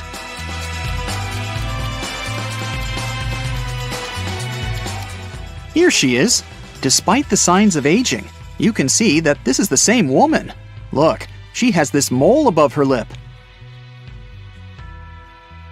A mirror appears in front of the elderly woman. Wait, is that her? The woman from the photos? The mirror shows her with a guy in a suit. He looks confused. There's a maid on the left and a bride on the right. "Don't listen to her. I'm your wife," says the bride. "You're lying. I'm his wife," the maid cries. Can you guess who is lying?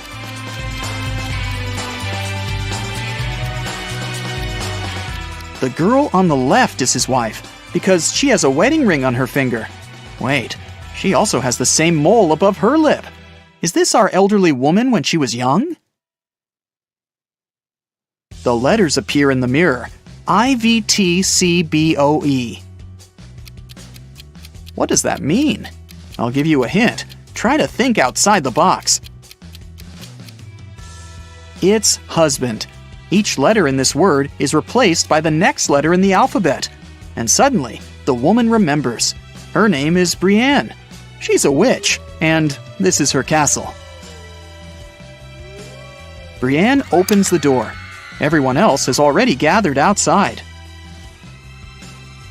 "I'm your mother," she says. "We know," Thomas replies. "Another witch tried to steal our father. She erased our memories and put a spell on him.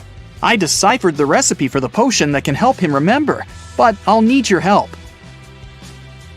There is a large cauldron in the hall. Everyone uses their knowledge to prepare the potion. Now Brienne must cast a spell. Solve the puzzle to find out the magic word.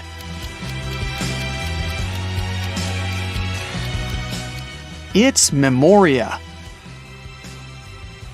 The potion is ready. Suddenly, 3 doors appear in front of the family. Behind the first door, there's a hot desert, but there are some fruits on the trees growing there. The second door opens to the middle of the sea. Behind the third door, there's an endless forest. What should the family do?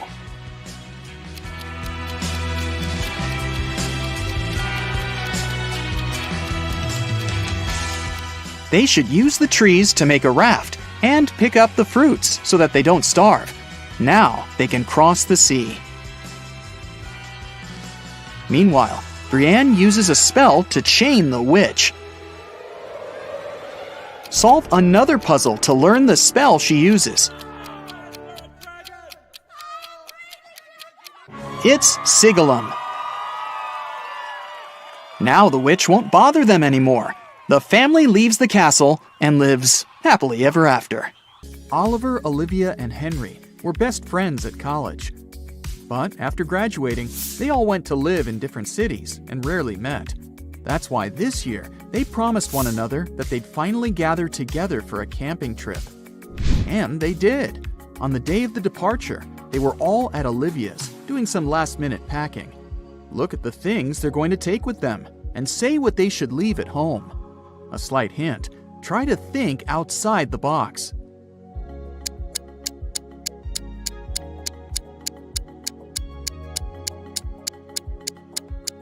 Look, a tent, game, rice, lamp. All these words consist of 4 letters. But a chair? This word has 5 letters. The friends should leave it at home. Finally, everything was ready and they headed out. On their way, they had to go through a very dense forest. People said a wizard lived there, and he wasn't a kind, friendly person. But our guys didn't believe these rumors. Everyone knows magic doesn't exist. Suddenly, a wall of fire blocked their way. Look at the things the friends have, and try to figure out what they could use to put the fire out.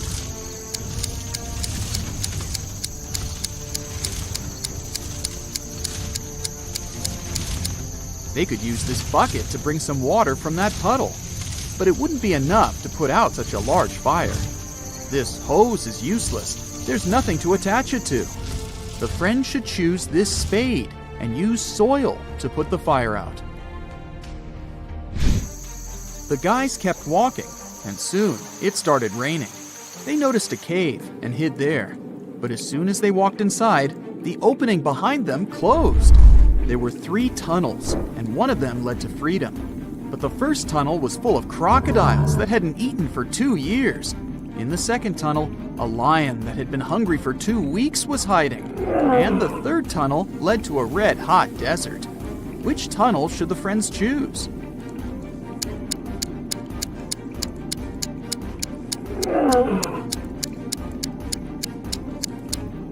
They should wait until the desert cools off at night and follow the third tunnel. As for crocodiles, yep, these animals can live without food for up to 2 years. Lions can also survive for 2 weeks without eating anything. What a bizarre trip! Oliver, Olivia, and Henry left the cave, and they were in the forest again. Suddenly, the guys got caught in the middle of a natural disaster. But which one should they choose to have higher chances to survive? Tornado, flood, or lightning strike?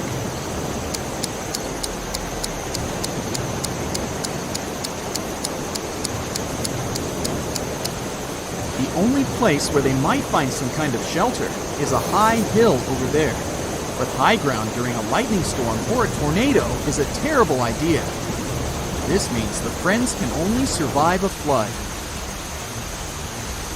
As soon as they climbed the hill, the sky cleared and the sun started shining again. The guys decided to continue their journey. Soon, Oliver, Olivia, and Henry saw a huge rock. They couldn't walk around this obstacle. But Henry noticed something strange. Were those 2 doors? And suddenly, 2 guards appeared out of nowhere. The scariest thing? They were made of stone. Soon, the guys found out that one guard always lied and the other always told the truth. One door was safe to open, and the other hid a terrible danger.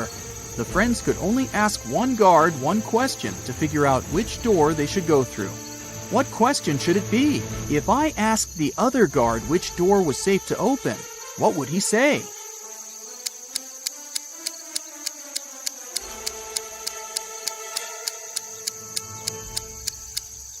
Both guards will point at the door that hides some danger. The lying guard, because he's, well, always lying, and the guard who tells the truth, because that's what the lying guard would tell them. So the friends just need to open the other door. There was a long corridor behind the door. Soon, the guys saw another door. But to open it, they needed to solve this puzzle. Which piece is missing here? Which button should they press?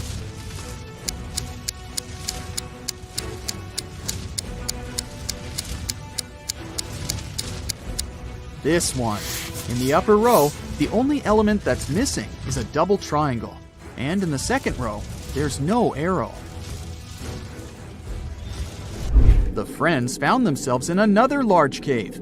Suddenly, they heard a loud noise. A landslide! One more minute, and the only exit from the cage was blocked. Luckily, there were 3 tunnels leading to freedom. But a fire-breathing... wait, is it a dragon? Was guarding the first tunnel. The second tunnel was filled with hundreds of poisonous cacti growing there. Their spines were covered with a highly toxic substance. And in the third tunnel, the friends saw the red eyes of very hungry wolves. Which tunnel can lead them to safety?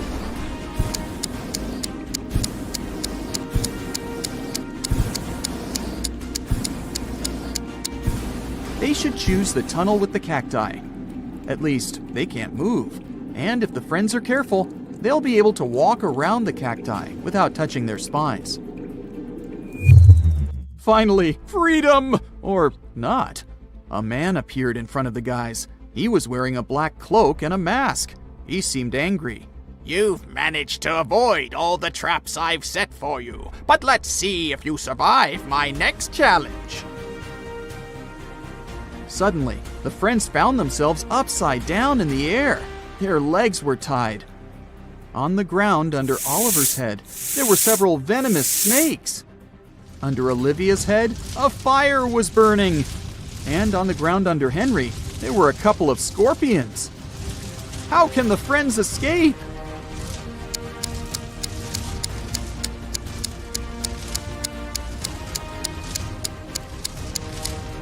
It started raining. The rainwater will put out the fire under Olivia's head. And look, the girl has a knife tucked under her belt. She can cut the rope tying her legs. Now that she's on the ground, she can help Oliver and Henry. The friends decided to get out of the forest as fast as possible. After all, it was getting dark, but they couldn't find their way out. Suddenly, Olivia started screaming. She noticed a man hiding in the bushes and watching them. Don't worry, I'm not going to harm you. I can help you get out of this forest, but you need to solve a few riddles. The guys didn't have any choice but to agree. Well then, help me figure this out. If it's raining at midnight, can I expect that in 72 hours it will be sunny?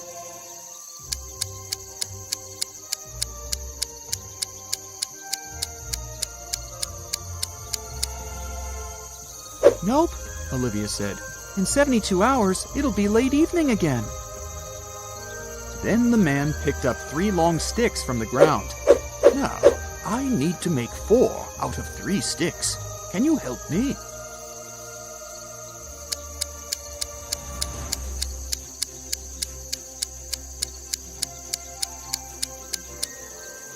Henry immediately figured out what they had to do. He took the sticks and put them on the ground like this. Done! The next riddle from the man was this. There's a combination of letters. OTTFFSS. What will be the next 3 letters in this sequence?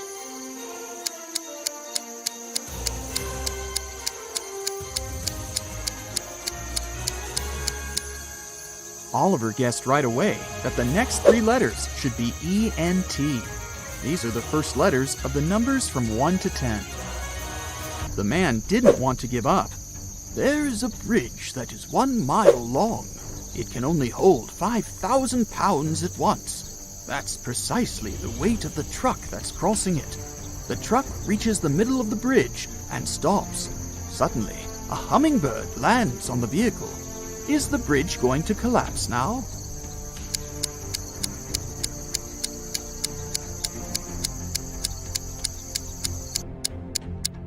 Oliver realized there was a catch almost immediately.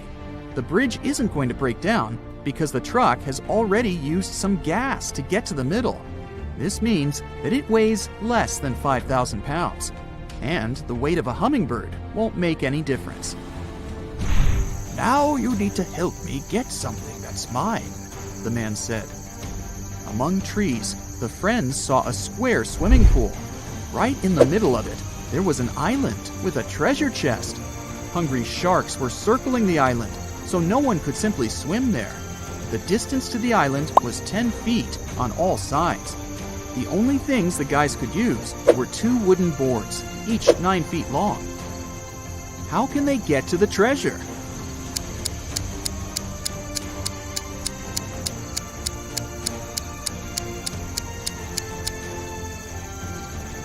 They need to place the boards this way, and they quickly get to the chest. The man was finally satisfied. He showed the friends the way out of the forest. But where should they go next? They were kind of lost. After wandering for a while, they saw an intersection. But the signpost had fallen down. Oliver picked it up.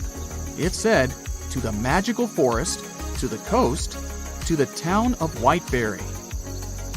How can they figure out the right direction?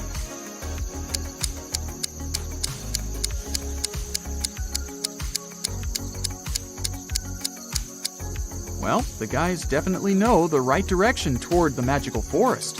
This way, they can put the signpost up again and figure out where they need to go.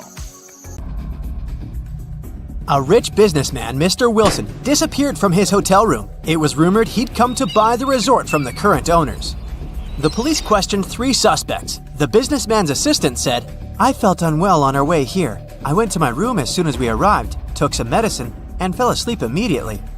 The hotel owner said, "We agreed to meet with Mr. Wilson in a conference room, but I got lost while trying to find it. I finally came here, but Mr. Wilson never showed up."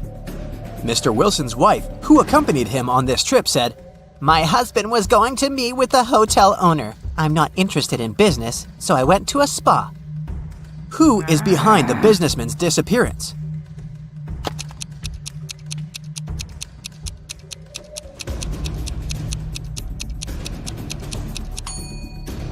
The hotel owner. Uh-oh. How could he get lost in his own hotel? Jack was about to fail his exam. Luckily, the professor gave him one last chance. The guy had to arrange 4 9s to make them equal 100. He could use any math symbols. How can he do it?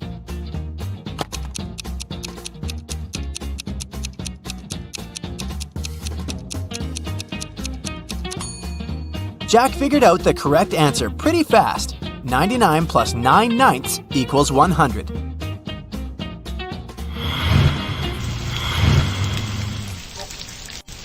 It was raining hard in the evening. Lauren told her twins to go to bed. Sometime later, she went to check on them. As soon as she opened the door to their room, she realized that one of them had sneaked out without her permission. Look at the room and try to figure out who it was.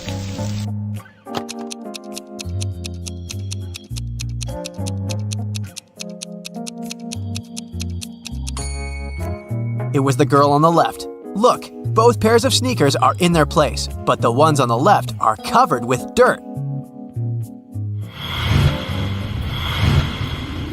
Which of these people is in greater danger? The girl who's walking without a jacket or scarf while it's snowing, or the guy who's wandering through a desert, struggling to walk and all sweaty?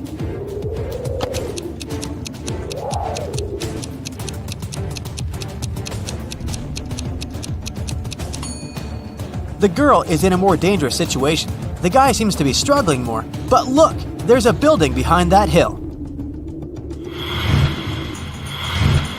Now, there are these 3 girls. They all seem to be pregnant, but only 2 of them actually are. Can you figure out who's faking?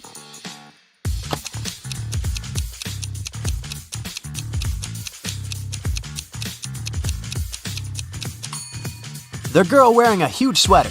She's hiding something under her sweater and holding it with her hands.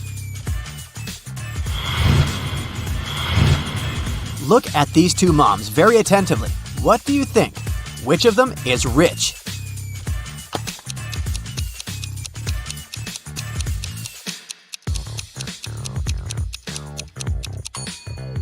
The mom on the left seems to be rich. She's wearing expensive brands and her bag is from a famous designer. But look at the brand logos. They're fake. Plus, the stroller she has is very simple. The second mom is dressed seemingly modestly, but her stroller is really cool. Look, it has a motor. It must cost a fortune. Now, the next riddle to test your logical skills. Look at these 2 bloggers. Which of them is more popular? The one that has 3 million likes and no comments, or the one with 2.5 million likes and 500,000 comments?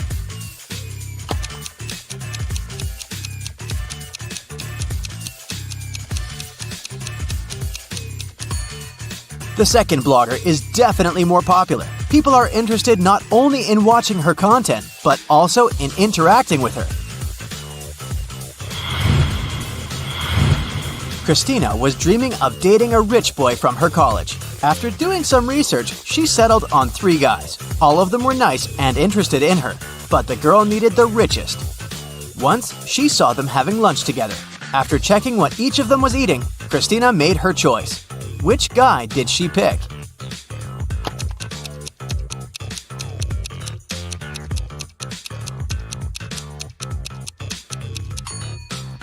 The guy who's eating seafood and avocado. These products are most expensive. You're given 8 eggs. You need to break 2, cook 2, and eat 2. How many eggs will you have in the end?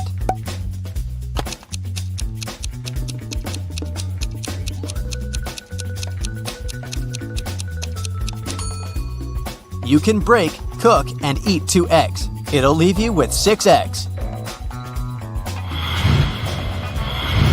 You're walking through the forest. Suddenly, you see a crossroads and a man standing there. One road leads to the village where the criminals live, and the other to a safe place. You don't know whether you can trust this person. You can ask him one question. If the man is a criminal, he'll lie. If he's from the safe place, he'll tell you the truth. Which question should you ask?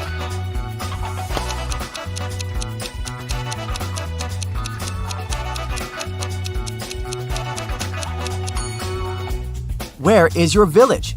If the person is innocent, he'll send you to the safe place. And if he's a criminal, he'll lie and point towards the safe place too. 1 out of the 9 identical balls is heavier than the others. How can you figure out which one it is after only 2 weighings?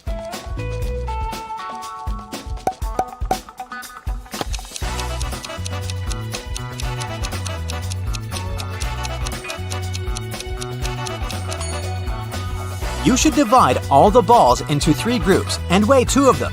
That's how you can figure out which group contains the heavy ball. After that, you should pick 2 balls from the heaviest group. Weigh one of them against the other, and you'll understand which ball of the 3 is the heaviest. Julia was angry with her boyfriend. She sent a message to her best friend, who lived in Switzerland. In this message, the girl complained about the mistakes the guy had made. But her friend sent her a very strange reply. What did Julia's friend mean?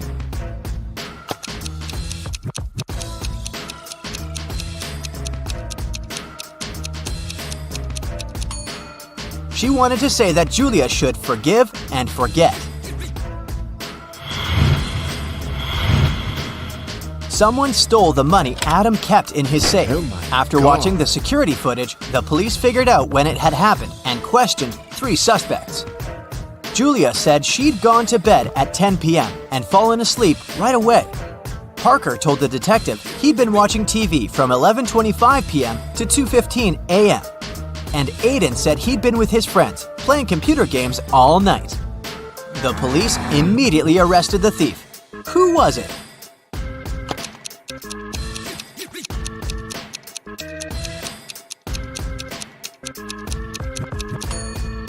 It was Parker. He was suspiciously specific about the time. Caroline went for a walk to the park. Deep in her thoughts, the girl wasn't really looking where she was going. That's why she didn't notice a pit in the ground and fell into it. When she came around, she found herself in a strange room. There were no windows, no door. The girl saw a table with 3 apples on it, and... was it a note? To get out of this trap, you've got to eat an apple, but only one of them isn't poisoned. Pick carefully. Caroline was terrified, but after examining the apples, she bravely bit into one of them, and nothing bad happened. Which apple did she choose?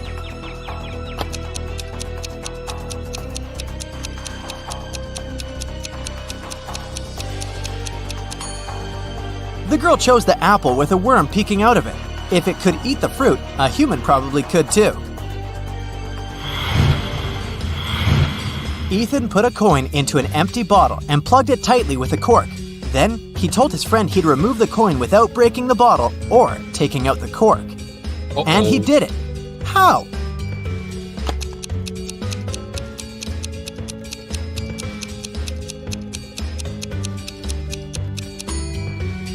Ethan pushed the cork into the bottle and then shook it to make the coin fall out. Landon's mother is going to visit her relatives in another town. Before leaving, she enters her son's room to say goodbye. Oh my, it's a terrible mess, and the boy's playing games on his phone. The woman takes the gadget away and locks it in her safe. I'll tell you the password only after you send me a photo of your room, tidy and squeaky clean. She's at the railway station when Landon sends her the photo. She's happy at first, before she realizes it's an old one. How has she understood it?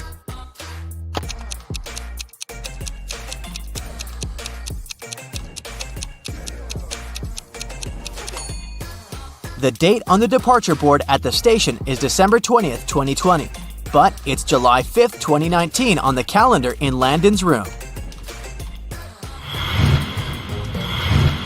Several police officers were following a criminal. He hid in a random house. When the officers entered the building, they saw there was a costume party, and the criminal pretended to be one of the guests.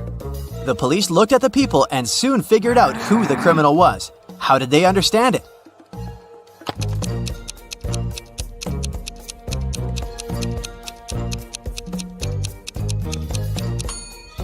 It's the man in the black cape. Unlike other partygoers, he seems to throw on everything he had at hand. Iron Man's helmet, Batman's cape, and Hulk's pants.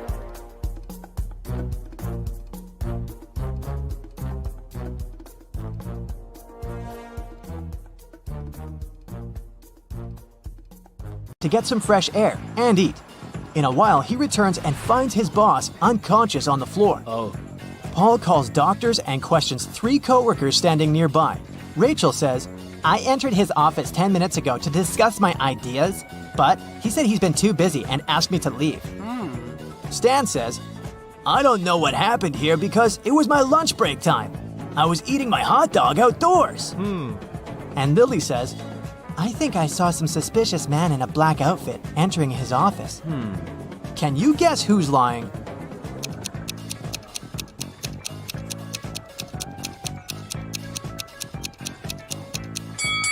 Stan. He has an unpacked hot dog on his desk, so he was definitely doing something else during his lunch break.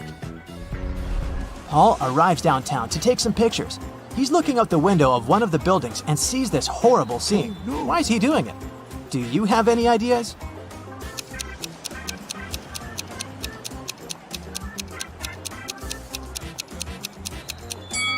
This lady is a magician, so it's just a staging. Finally, Paul enters a spooky building where he's supposed to photograph. Suddenly, someone locks the door, and now Paul is trapped inside. He wanders around for a while and finds these 4 doors. A creepy voice announces, Only door number 5 is the escape door. As for the other 3 doors, dangerous monsters are waiting behind them to eat anyone who dares to enter. Can you help Paul choose the right way?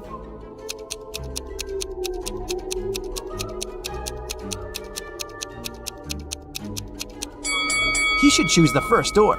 The symbols on the doors are actually numbers. Yeah. Paul enters the exam room and sees 2 more doors with spirals. The voice says, You should choose the spiral, which consists of 2 separate parts. The other door hides a magical portal leading to a black hole. can you help Paul pick the right door?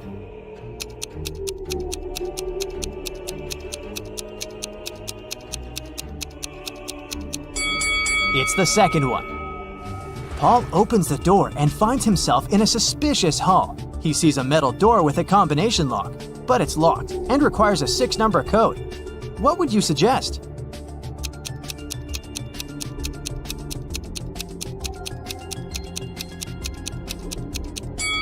The correct code is 375419. There's a hint hanging on the wall. Paul should literally enter 3 7s, 5 4s, and 1 9.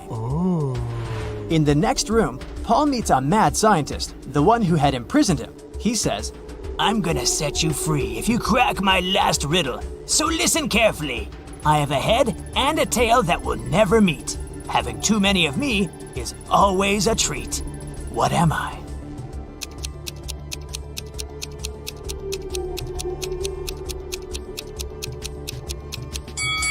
the correct answer is a coin. The scientist says, Okay, you can go now. There are 3 doors for you to choose from. Unfortunately, each door is hiding some danger. There's a tank with a hungry shark behind the first door. And there's a bunch of balloons filled with toxic gas behind the second door. And there's a giant cobra waiting behind the third door. Can you help Paul choose the safest option to escape?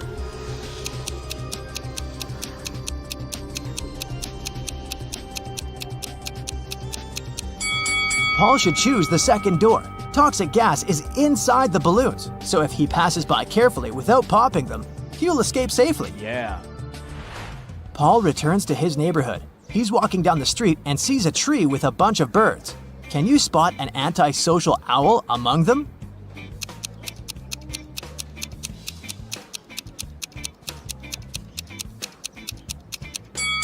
This owl is looking away from the rest of the group.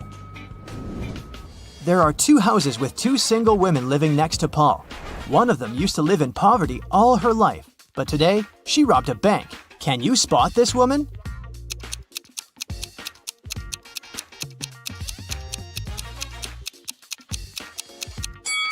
The first lady is the robber. She spent unnecessary money on food, which is far more than one person needs. Paul is having a family meeting. He asks 2 of his sisters to sell an equal amount of homemade cookies. The cost of each cookie is $1. Paul tells them, you shouldn't eat the cookies that you're selling, and you should sell all the cookies. At the end of the day, all cookies are sold, yet neither sister gained nor lost $1. How is this possible?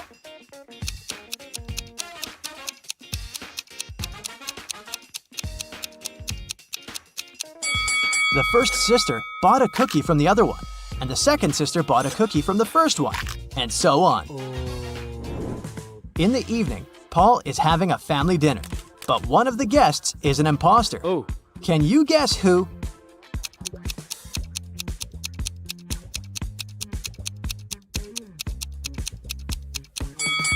This gentleman is a ghost. He's levitating in the air.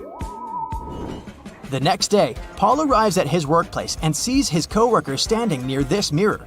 Lily says, it's rumored that anyone who stood up in front of that mirror at 4:44 ended up disappearing forever. The guys decide to debunk that myth. Lily approaches the mirror at 4:44, but nothing happens. They laugh at the rumor and get back to business. After work, everyone goes home, but Lily stays for a little longer to finish her work. After doing that, she walks up to the mirror and disappears. The clock says 7:16. Why did it happen at the wrong time?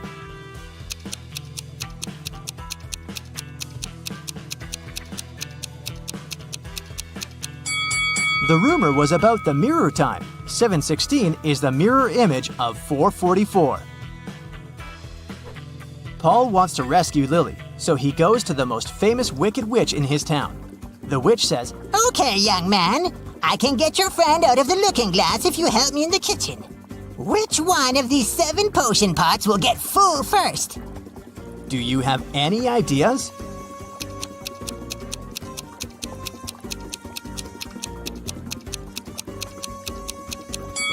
Outlets to the first and fifth pots are blocked at the initial point, so they won't fill. Nothing is connected to the sixth pot. The outlet under the second pot is also blocked in the end. Outlets to pots 3, 4, and 7 are blocked in the middle, so they won't fill. Therefore, no pot will ever fill. The witch is satisfied with Paul's answer. She shows him 4 doors and says, Your friend is behind one of these doors. You only have one chance to pick the right one. Good luck! Can you help Paul find Lily?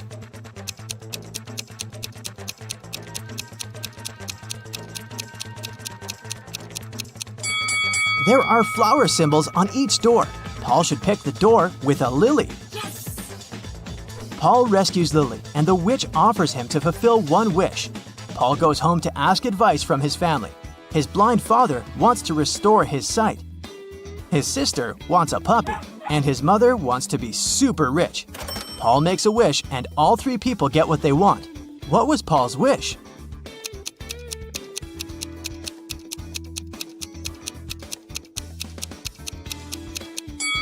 Here's what Paul told the witch. My father wants to see our puppy digging in a pile of gold coins. Paul arrives at a luxury boat club to make a report. 4 millionaires are talking about their boats. There are a total of 8 boats, 2 in each color, red, green, blue, and yellow. Each millionaire owns 2 boats, but no millionaire has 2 boats of the same color.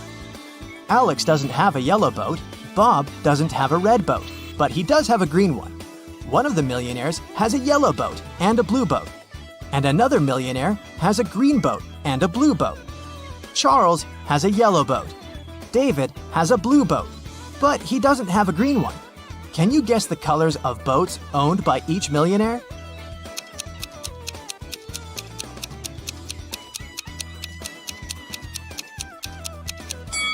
Alex has a red and a green boat. Bob has 1 green boat and 1 blue boat. Charles has a yellow boat and a red one. And David has 1 blue and 1 yellow boat. James is a famous vlogger. He arrives at an abandoned haunted castle to film a video. James hasn't even entered the house yet, but he has already spotted 5 weird things about this place and freaked out. Can you see them too?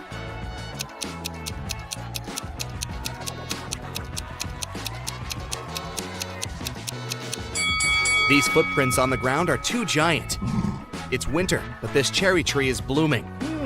It should be the moon in the sky, not Saturn. Also, this black cat has 4 paws, but leaves footprints from only 3. James walks around the castle and gets lost in the garden maze. But in a while, he arrives at the front doors. Can you guess which way brought James here?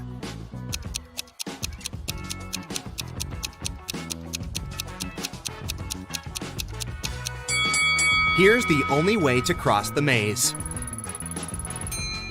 Unfortunately, the doors are locked. James needs to enter a 4-digit code. Can you find any clues?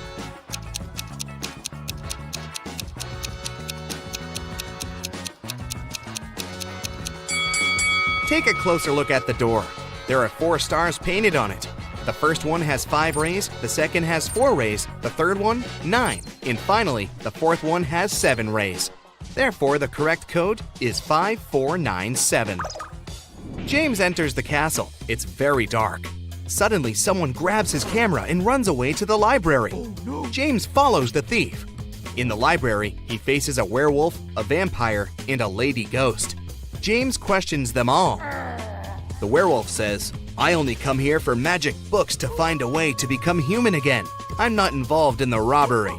The lady ghost says, someone spilled cherry juice on my favorite dress. I spent an hour in the bathroom trying to clean it. I didn't see anything suspicious. And the vampire says, it's early evening now. I got up just a minute ago. Why would I need your camera anyway? Who is lying?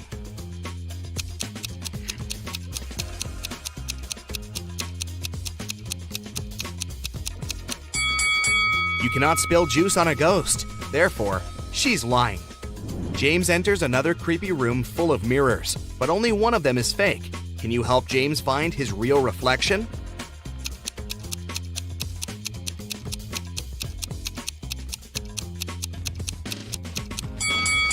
Only the second mirror shows the truth. Oh, yeah. James enters the toilet room, but all cabins are occupied. Can you spot a zombie among the visitors?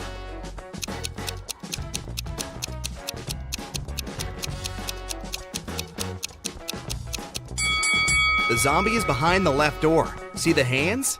They are greenish. Suddenly, James finds an invitation card for a party.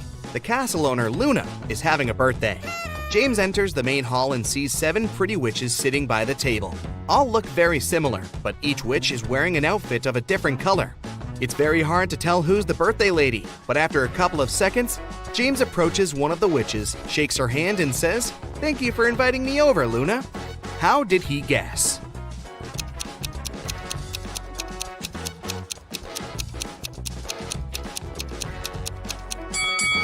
Take a look at these gifts. Each witch brought a box wrapped in the color of her outfit, but the green box is absent because Luna is wearing the green dress. Luna leads James to a company of 4 ghosts and says, "Welcome, stranger. Meet my granny." Can you help James find out Luna's actual grandmother?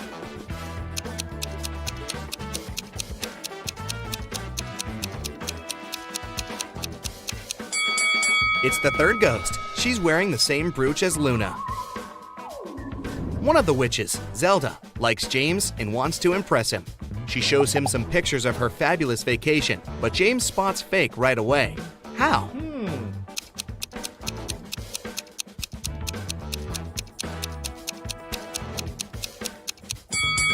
Take a look at the angle of the shadows in this picture. It's obvious that Zelda has photoshopped herself over this fancy beach view. In the middle of the party, Luna gets a message from her boyfriend, Carl. He lives alone only 20 minutes away from the castle. Here's what he sends. "Sorry for being late, honey. I'm still working." Luna yells, "Liar!" and blocks him. Why?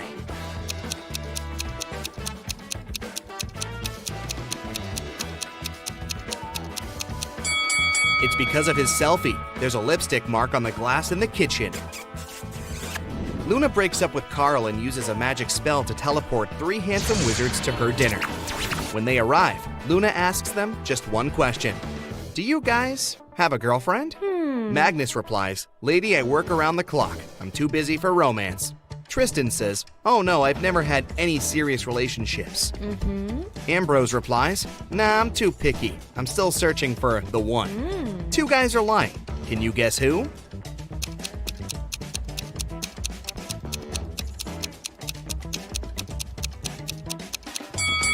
Magnus. There's a romantic tattoo with a female name on his chest. And Tristan. He has a tan line around his ring finger. Therefore, he had been wearing a wedding ring. James goes to the kitchen to help Luna with coffee. He spots 3 odd things right away. Can you see them too?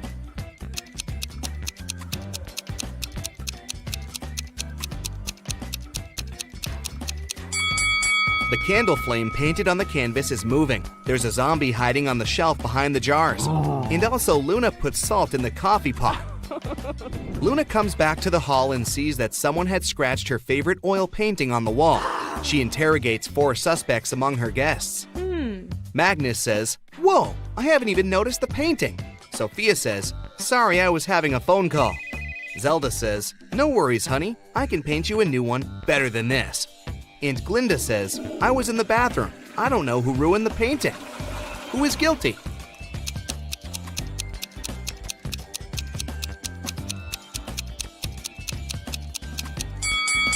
Glinda. Her nail polish has the same color as the scratches on the painting. Luna takes James to the garden and turns him into stone. Can you find the enchanted James among these 3 statues?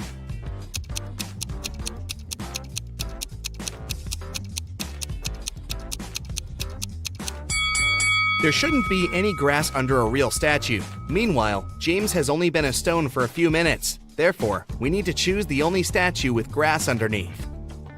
James asks Luna to let him go. She says, okay, but first, you should crack my riddle.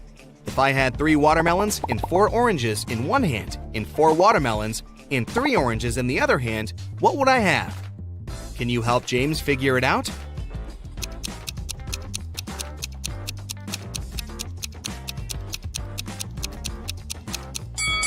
To solve this riddle, we need to think literally. The correct answer is, she would have very large hands.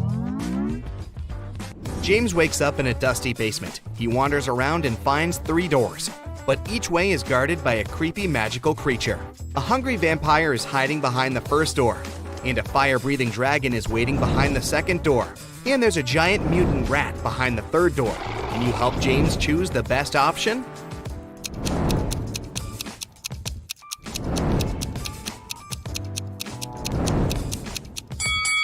James should choose the first door. Take a look at the window. It's already dawn, which means the vampire is sleeping. James gets out of the castle and walks home. Suddenly, he spots a suspicious guy with a huge bag nearby a luxurious mansion. James decides to question the guy. He says it was his house, and he carried his old stuff to give it away for charity. James calls the police right away. Why?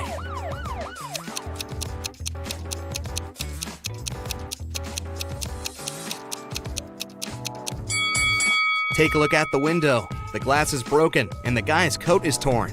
Why would he need to leave his own house through the broken window? Therefore, he's probably a thief. Finally, James arrives home. He checks his emails and finds 3 letters from different witches. Linda offers him to study at her magic school. Zelda invites James to visit her villa in Antarctica. And Sophia invites him on a date. But only one of these emails isn't fake. Can you find it?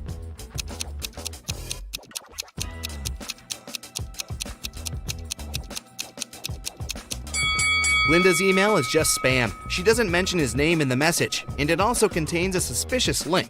Zelda sends him a picture of her villa, but it's clearly not in Antarctica, so only Sophia's email is real.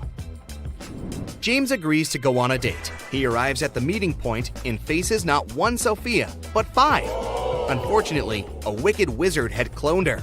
He tells James, you only have 1 chance to choose the real Sophia. If you succeed, I'm gonna let her go. Can you help James?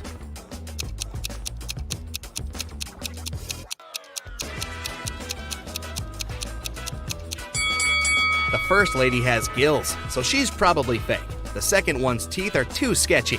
The fourth Sophia has 2 left hands, and the 5th one has lilac eyes, while the real Sophia's eyes are green. Therefore, James should choose the third lady. Mr. Riddle is an old-fashioned aristocrat. He invites a landscape designer, Bella, to do his chic country mansion. Okay. He says, your task is to plant 7 trees. I will triple your paycheck if you find a way to plant exactly 6 rows of trees in a straight line. Also, each row should have 3 trees in particular. Do you have any idea how Bella can accomplish this task?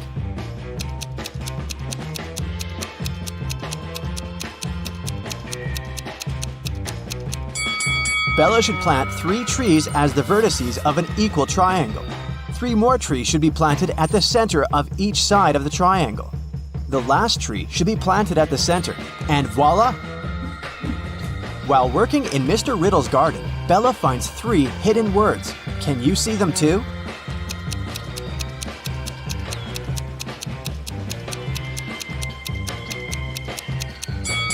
There are 3 hidden words here: tree, farm, and plant. The local gardener is playing a quiz game. He keeps asking the same question to everyone he meets, but each time the answer is different. Can you guess the question?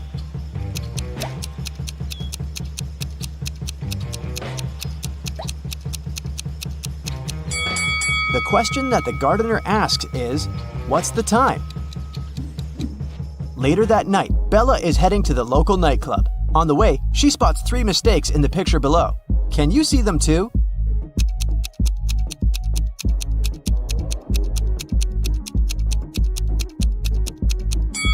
December 32nd doesn't exist. There's no green light at the traffic signal. And this trolley doesn't have any rails. Bella's boyfriend, Tyler, is performing a show with his dancing group at 11 p.m. Bella is a little late, so when she enters the nightclub, she sees Tyler and his crew on the stage. They're dancing in a straight line. At this very moment, Tyler is standing in the 4th position from both the front and back ends of the row. Can you figure out the number of dancers?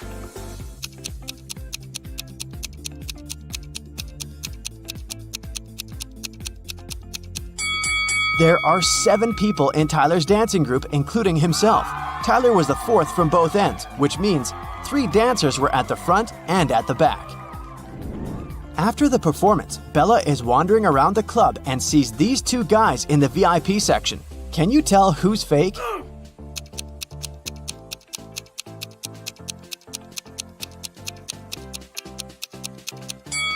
The guy on the left, his reflection doesn't say anything, but the guy on the right is wearing a suit and has some cash in his pocket, so he's probably just having a bad day.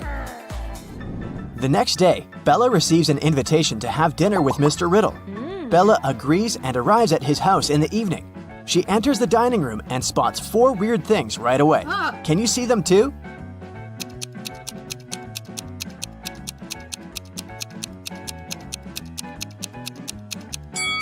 This candle has a purple flame.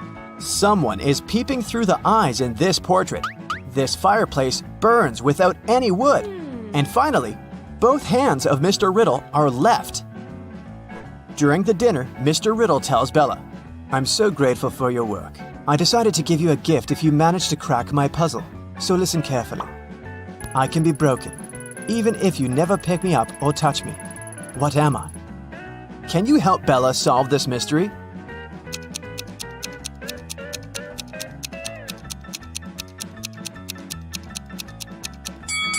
The correct answer is a promise. Bella cracks the riddle and receives the promised gift from Mr. Riddle. The gift has lots of keys, but it can never open a door. What is it?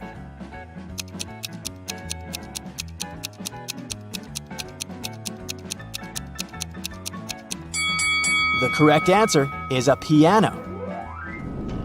Bella enters Mr. Riddle's library. Suddenly, he locks the door.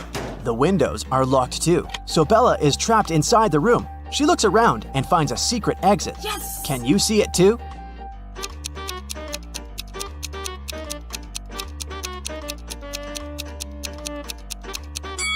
Take a look at the floor. There's a door to the basement hidden under the carpet. In the basement, Bella finds a door that leads outside, but it's locked and requires a 5-digit password. Do you have any idea how to open it?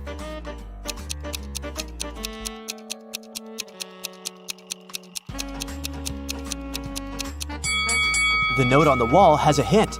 Each image contains a different number of colors. The rainbow has 7 colors, the cloud 1, the bird 4, and so on. So the correct password is 17421. Bella escapes from Mr. Riddle's house and gets lost in the woods. There are 3 possible ways to cross this area. Unfortunately, only one is safe. Can you guess which one?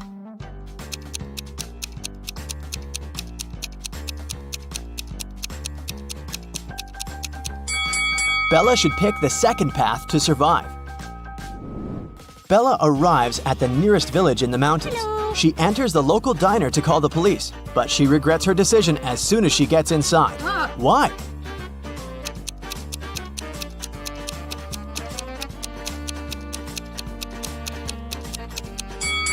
This is a vampire village. None of the customers eats anything. And also, she's the only person who casts any shadow here.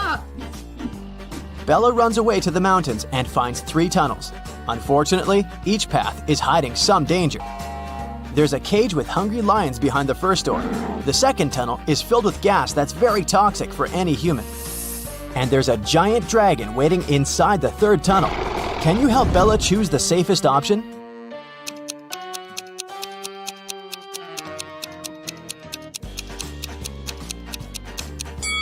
Bella should choose the first tunnel. The lions are in the cage, so she can just walk by and escape.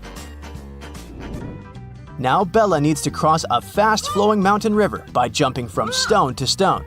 She struggles with choosing the last step. Can you help her?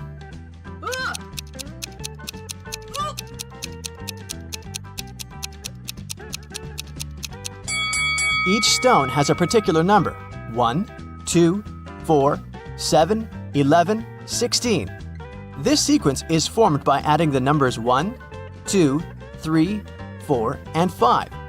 Therefore, the remaining stone should be 16 plus 6. So Bella should choose the stone 22. Finally, Bella finds a highway. 3 people offer to give her a run, but only one of these guys is reliable. Can you guess who?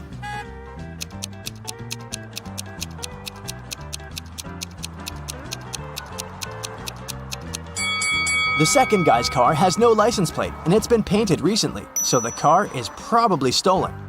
Take a closer look at the third guy's hand. He's a zombie, so Bella should choose the first guy. Bella arrives home and finds out that someone had robbed her apartment. She calls the police and questions 3 neighbors. Ryan says, "I think I heard weird noises from your apartment 2 hours ago, but I thought it was your TV." Peter says, I noticed a suspicious delivery guy near your door about an hour ago when I was taking out the trash. and Emma says, "I've just arrived from my business trip in London. I don't know what happened here." Who's lying?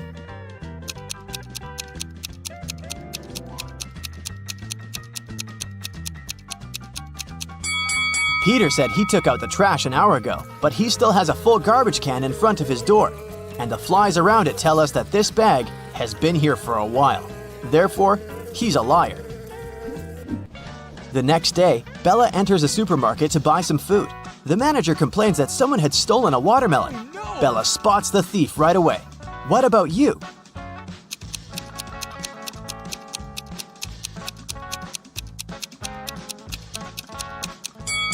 This fake basketball player is the thief. The ball shouldn't have any zip.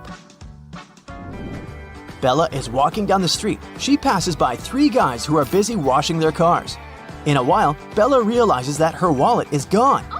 She returns to the guys and asks, "Has anyone seen my wallet?" All 3 guys answer no, but one of them is a thief. Can you guess who?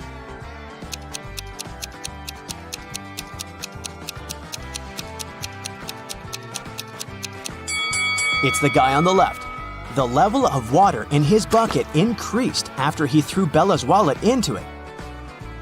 Bella approaches the parking lot and finds out that someone had stolen her car.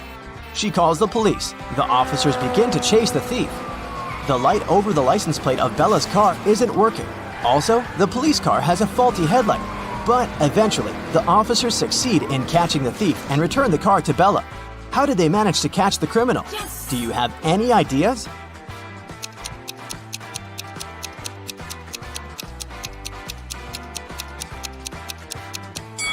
It was daytime, therefore they didn't need any headlights or lights over the license plate. Bella comes home and opens her fridge to grab some snacks. Right away, she begins to yell at her boyfriend. "Tyler, you ate my food again!" Tyler replies, "No, I didn't."